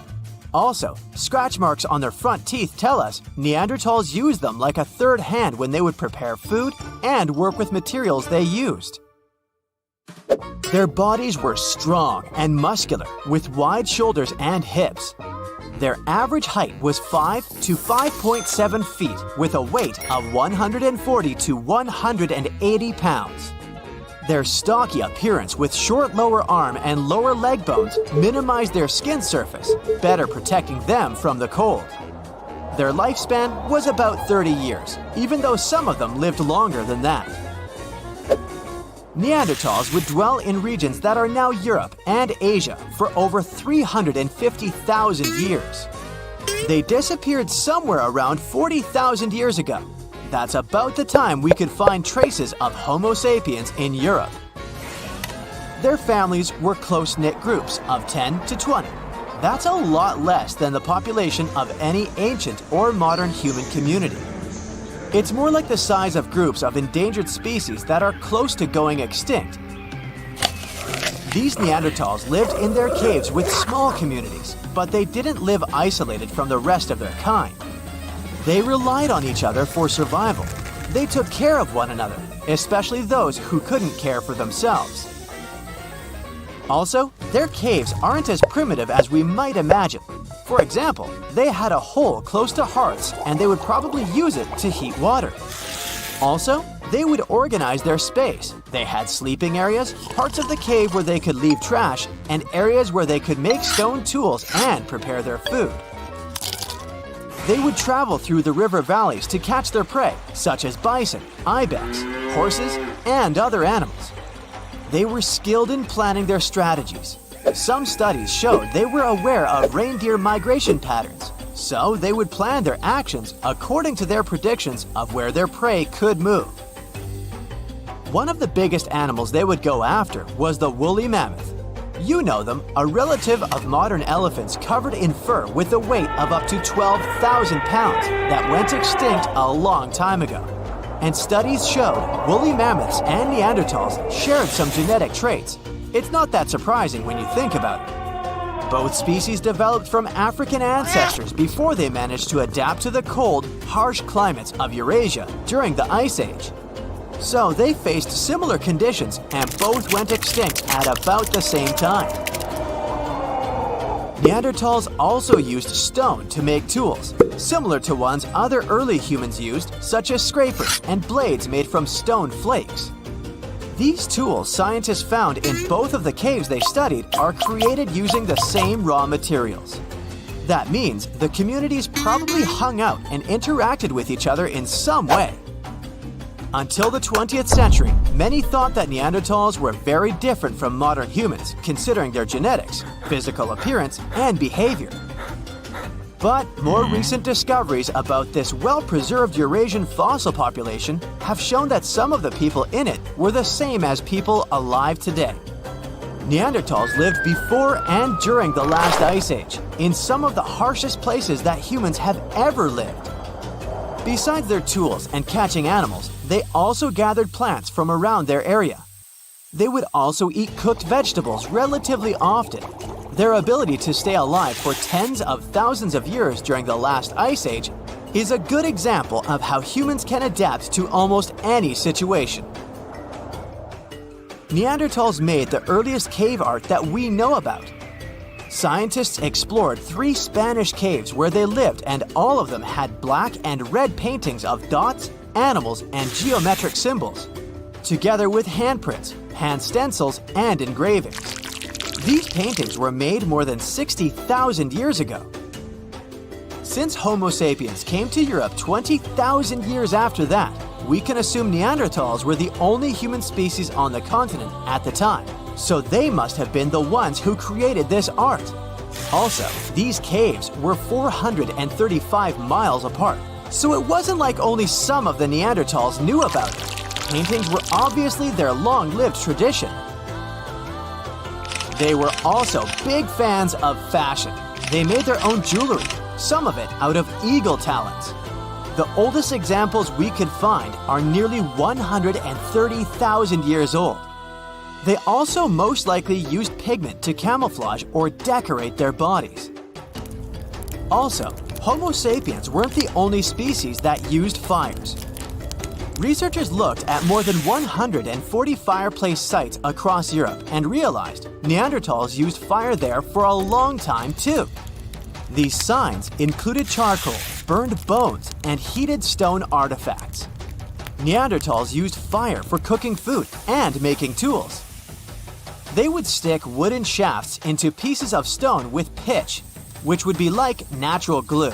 Since burning the bark of birch trees is the only way to make this sticky liquid, the Neanderthals must have been able to control fire.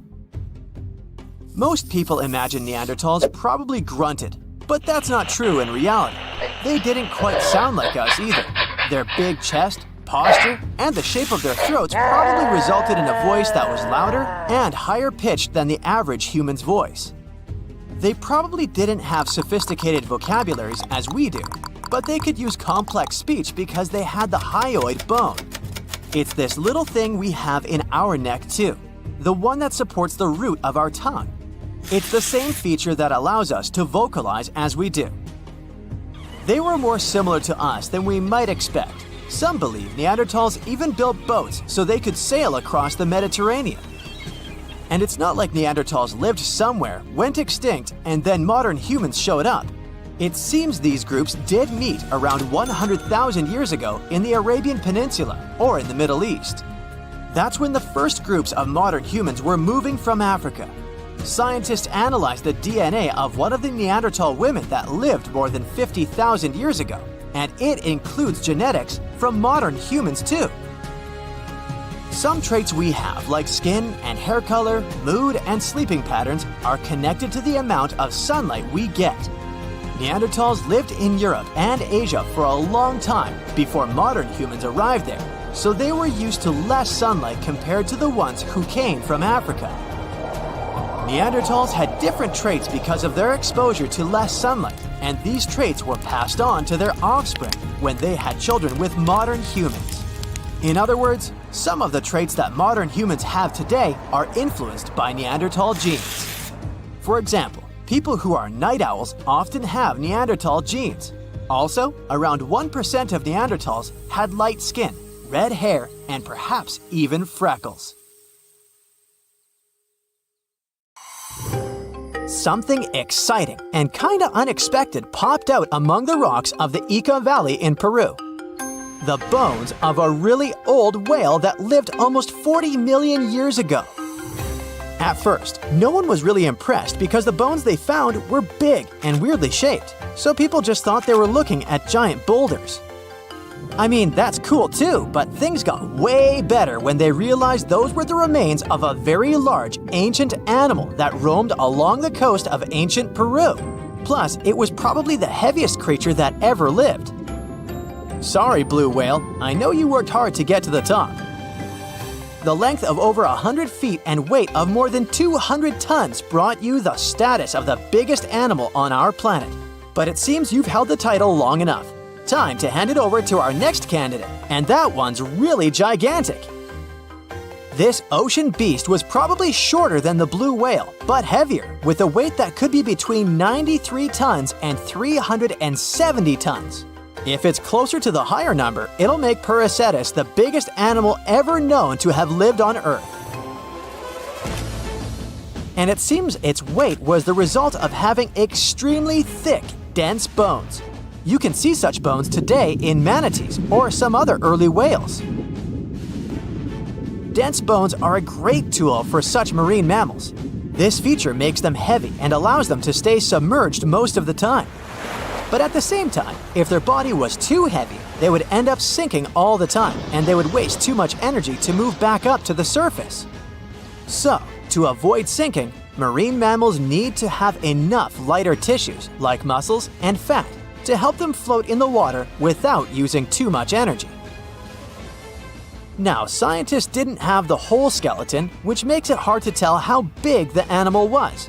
But they used the ratio of the heavy bones to the lighter tissues in other marine mammals to estimate the overall weight of this giant ancient whale. Experts found these fossils about 13 years ago and spent the next decade freeing the whale from the rock. Its anatomy and age showed this whale was a cousin of Basilosaurus, a whale that had a long snout full of sharp teeth, and a sleek body similar to that of an eel. Even if Paracetus wasn't bigger than the blue whale, it was still a giant that ruled the ocean depths. Unlike modern whales, there's a possibility that this ancient fellow was a predator that liked to go after bigger prey. And this also changes how we see the history of whales. Scientists used to think these magnificent creatures became really big about 5 million years ago when they started eating lots of small creatures.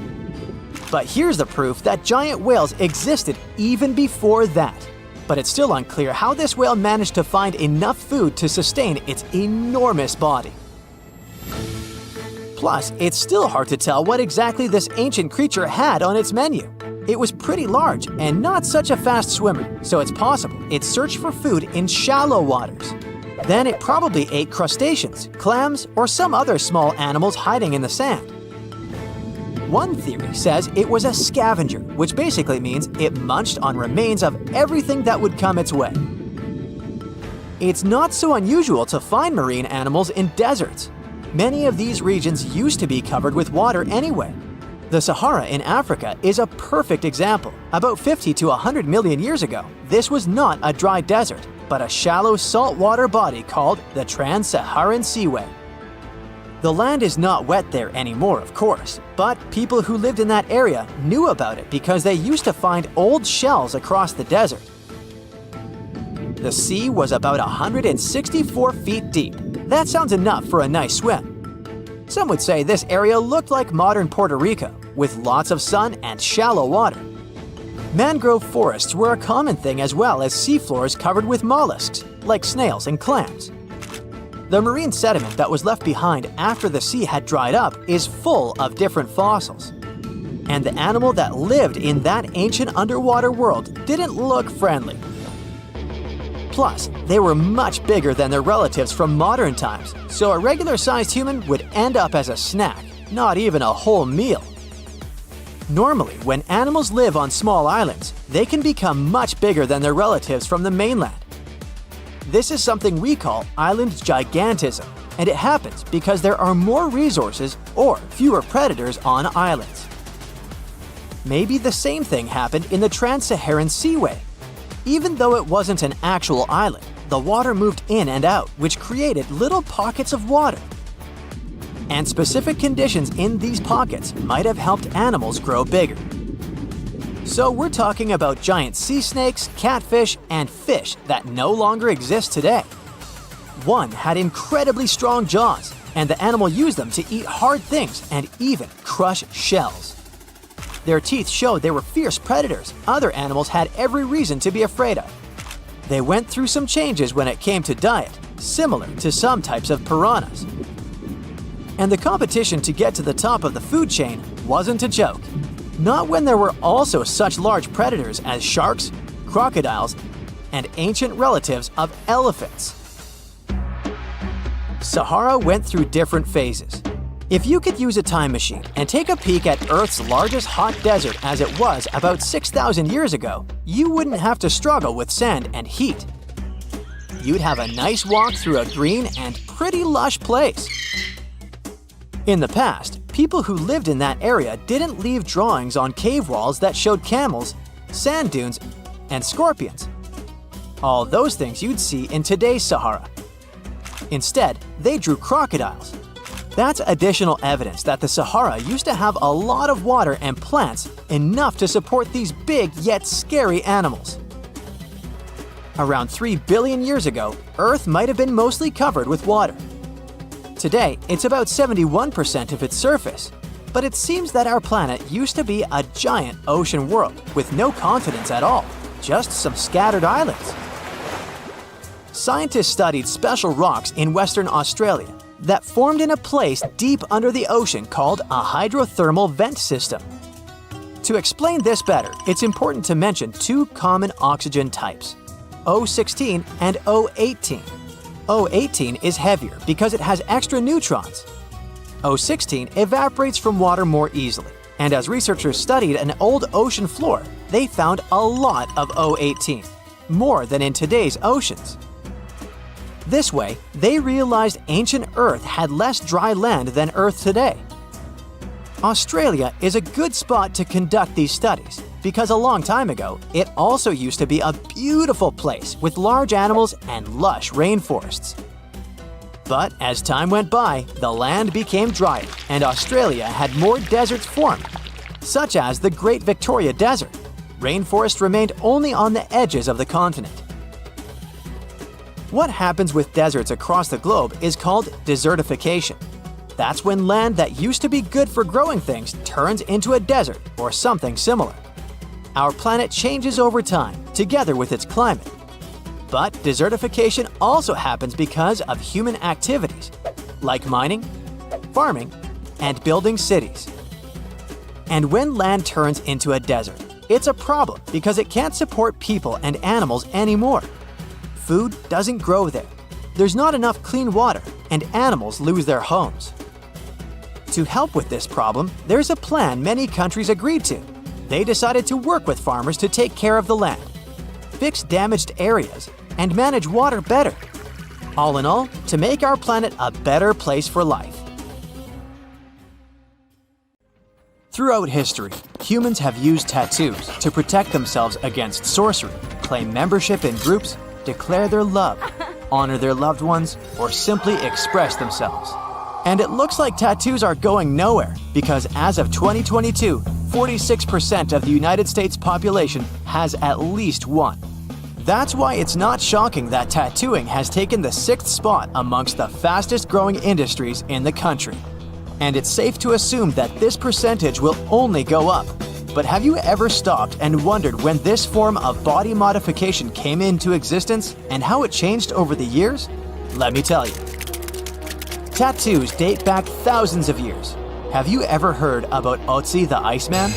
He's the 5,200-year-old mummy who was found embedded in glacial ice in 1991 in the Ötztal Alps. Yep, that's how he got the nickname Otzi. The reason I'm talking about him now is that he holds the record for the oldest tattoos in the Guinness World Records. He had 61 markings across his body that are considered to be tattooed by the experts. These markings are composed of vertical and horizontal lines which were created from fireplace ash or soot pigment. Otzi, however, was not trying to express his true self with them. When they examined Otzi's bones in detail, they noticed that there was age or injury-related degeneration on the tattooed areas of his body. This made scientists believe that his tattoos may have been related to discomfort relief treatments similar to acupuncture. That also explains the somewhat random distribution of those markings on his body. Experts also believe the fact Otzi had so many tattoos means that others in his culture knew about tattooing and that he wasn't the first person ever to have tattoos. Although Otzi's tattoos are considered to be therapeutic, evidence of figurative tattoos, which are images of real subjects such as animals and so on, were also discovered on two 5,000-year-old Egyptian mummies. as well as pushing back evidence of the practice of tattooing in Africa by 1,000 years. This discovery also holds the importance of changing the belief that only Egyptian women got tattoos. However, other mummies with tattoos have been recovered from at least 49 archaeological sites, including locations in Greenland, Alaska, and the Philippines, which only suggests that tattoos were a worldwide thing. But despite all this evidence that shows the art of tattooing is ancient and universal, the exact date of when and where it began is unknown. There are written records that date tattoos back to 5th century BCE Greece, where they were used to mark criminals and enemies so that it would be easier to identify them if they tried to escape. Romans and Persians also used tattooing for the same purposes. Other cultures, on the other hand, had different uses in mind. In the Philippines, tattoos were symbols of tribal identity, kinship, bravery, beauty, and social or wealth status. They were also believed to have magical abilities and were done as protective talismans against any evil supernatural forces. Consequently, the process of tattooing was believed to be sacred. Therefore, it involved some rituals. For example, if an artist or a person who was about to get a tattoo sneezed before the tattoo began, this was seen as a sign of disapproval by the spirits. So the session would be called off or rescheduled, and once a tattoo was complete, a celebration usually would be held on its behalf. When it came to ancient Egypt, tattoos were originally used to show a dedication to a deity, and they were believed to convey divine protection. What's worth mentioning here is the fact that many of the tattooed mummies discovered in Egypt were female. One of those mummies came to be known as Amunet, the tattooed priestess of Hathor, who had a variety of tattoos on her body. When she was first discovered, experts initially thought that due to the placement of her tattoos, these were either done as a medical treatment for a lower body condition, or they were simply the markings of lower status. But in recent years, a further examination revealed that she was a person with high social status, so the previous theory was debunked. This discovery led some to believe that her tattoos possibly functioned as protection against the difficulties of pregnancy and childbirth. Now let's take a look at Japan's history with tattoos. Tattooing for spiritual and decorative purposes was widespread in Japan, and it actually extended back to at least 300 BCE. Some written texts also describe tattooing and other bodily markings to indicate social differences among Japanese people. By the 17th century, however, most criminals were tattooed as a mark of punishment. And by the mid-19th century, tattoos were banned altogether, and those who had them were viewed as lacking respectability, which in turn created a subculture of outcasts, who formed the roots of the Yakuza. But how did the modern and more expressionist role of tattoos in the Western world begin? James Cook was a British explorer and captain who was famous for his 3 voyages to the South Pacific, which took place between 1768 and 1779. During one of these voyages, he traveled to the Tahitian Islands, where he was introduced to the art of tattooing. When he landed on the island, he was surprised and impressed by the heavily tattooed men and women, and he wanted to make note of them in his logbook. So, to describe their body art, he used the term tattoo after hearing the locals use a word that sounded similar to it regarding their markings. Before that, tattooing was simply referred to as scarring, painting, or staining. Many of Cook's crew returned to England with tattoos from this voyage, which, in return, restarted a tattoo tradition among the sailors. They started using tattoos as a way to record their travels. For example, they would get an anchor tattoo if they crossed the Atlantic Ocean successfully, or a shellback turtle tattoo if they crossed the equator. This paved the way for the traditional style of tattooing. By the 19th century, although tattoos were still largely associated with sailors, they had spread to British high society as well. During the 1870s, they had even become fashion statements among some members of the upper classes, as well as royalty. The people who had them among the high society included British Prime Minister Winston Churchill's mother, Lady Randolph Churchill, Prince of Wales, the future Edward VII, and his sons, as well as several of Queen Victoria's relatives. It was even rumored that she herself had a tattoo of a tiger fighting a python in the area of her body that could easily be covered with clothes, just in case. This all led to tattoos becoming a mark of wealth by the late 1880s. In 1891, the tattoo machine was created by Samuel O'Reilly, who was a New York City tattooer himself. His design was based on a modification of Thomas Edison's electric pen, which was originally designed to help businesses with document duplication. It was also around the same years that tattooed women started to make appearances, though mostly in the circuses to entertain people. Although that industry eventually slowed down, by the 1920s, more women began to get tattoos as a cost-effective alternative to makeup, since products were so expensive at the time. In 1939, Mildred Hull became the first female to open her own tattoo shop in New York. It was around this time that the US introduced social security numbers, and many citizens got theirs tattooed on their bodies as a memory aid. However, despite these tattoos, decorative tattoos continued to be looked down upon. If you had a tattoo during the 50s or the 60s, you would still be viewed as a rebel or a criminal by the majority of people. In 1961, the New York City Health Department actually banned tattoos because they saw them as the cause of spreading diseases.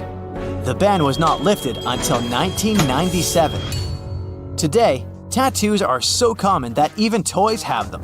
So there's no ban, no stigma, no style or color restriction, and nothing to stop you from getting the tattoo of your dreams. Maybe except your mom.